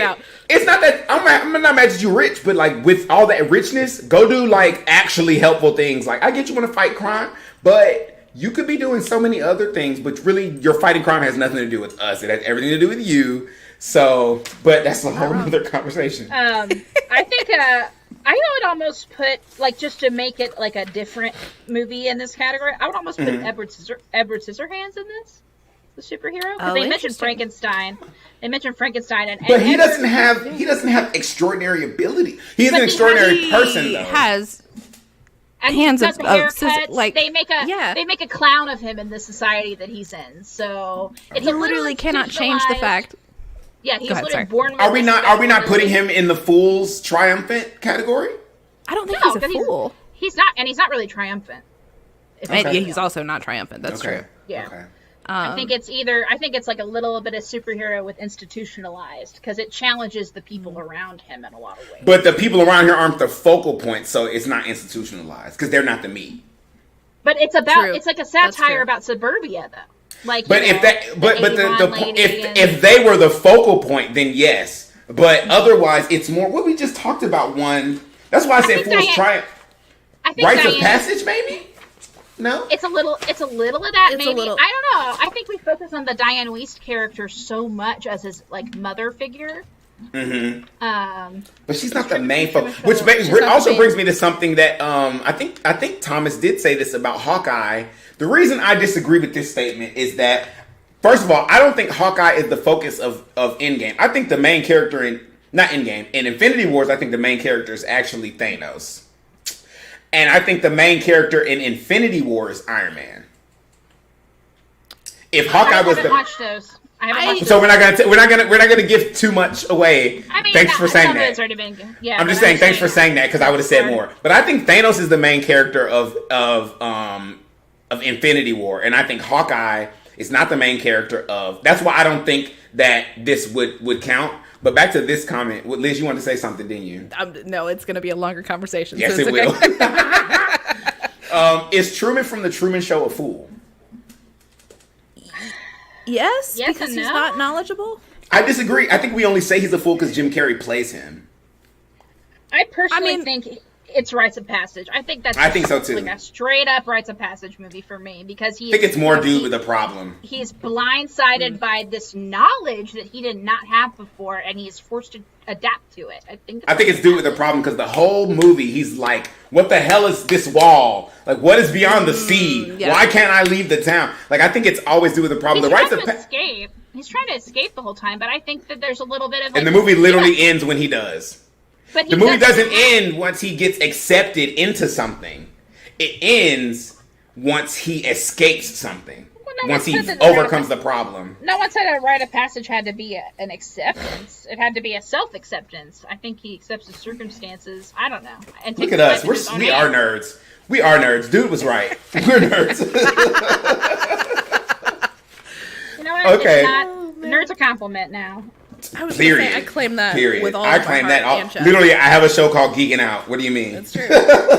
Okay, so that is the end of our talk for today. Any final thoughts over Chapter 2 or everything we discussed, Megan? No, I had a fun time talking to you all about this. I cannot wait till the next one. We'll plan it out when we meet again, for sure. The idea is for us to meet in 2 weeks. What's that date? What is that date? We're about to find out this instant. That's gonna be the 13th. Wow, she moves quickly. Dang, I think that was supposed to be when we do something, but we'll talk about it all. We can talk about it. Maybe do a different time. Well, the idea is that we'll be doing. Yeah, the idea is that we will be doing this because we could do writing streams on that Saturday and then do the book club that Sunday. We could do something like that. But the idea is that you will always, if you're watching us on Twitch right now, thank you so much, especially for hanging with us the whole time, especially you, Thomas, everybody who was with us. I know Chalk Ice, he got quiet, so I'm not sure he's still there, but thanks for hanging out with us today. Mm-hmm. Please join the Writers Room, which you can find by going to Facebook, searching the Writers Room. We're probably like the group that has like about 630 members, or you can go to put them in the chat. That'd be dope, Liz. Yeah. But you can also go to wonellymedia.com, scroll down to the bottom of the page, and find us there. Every Saturday we have an event like this. Our group, we do daily writing challenges. We post writing competitions. We are basically a group of peer-to-peer writing support. writers on writers. We have writers of all different experience levels, from people who sold scripts and had them produced to people who are just starting to write. We have poets, we have spoken word artists, novelists, graphic novelists.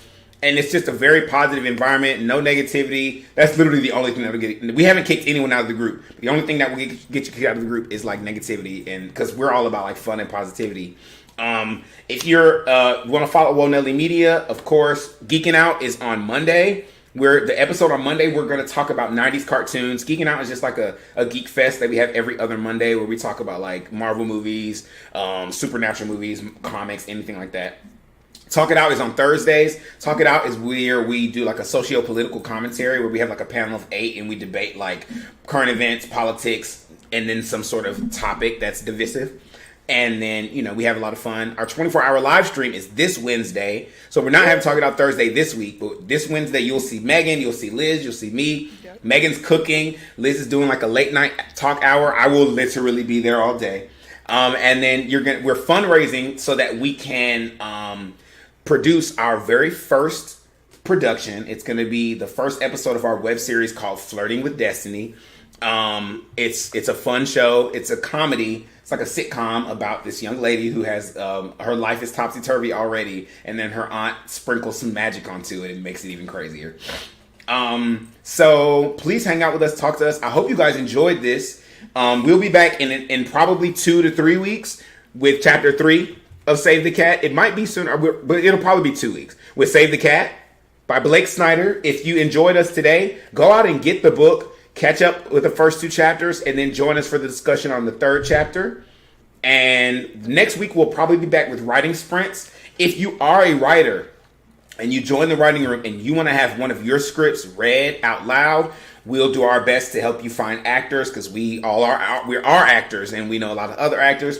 So you can get your script heard, read out loud. And then what's beautiful is we all stay, we hang around, we sip on wine, and we give you feedback on how we felt about the script, which is why it's called Wine and Reads. Any other things that I'm missing, Liz? No, yeah, if you're interested in reading or in having your script read, message myself or Duryea on the Facebook group. Link is in the Twitch chat. And yeah, I think that's it. 24-hour streams on Wednesday. That's going to be a ton of fun. Make sure that you're there. And I think that's it on everything. Did you have anything, Megan?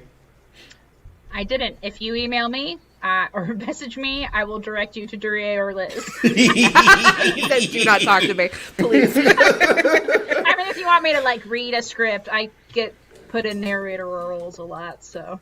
Awesome. Everybody likes to make me read pages and pages of stage directions, but she's just really good at it, right? She's really good at it, right? Your dulcet tones just add to it. Yes. Also, yeah, so we're so happy that you guys are here for us. We had a blast. We hope you had a blast. And we'll see you all in a few weeks. Next week for writing streams, and a few weeks after that for the 3rd chapter of Save the Cat. We hope you guys have a safe existence. Please wear your masks and spread love, okay?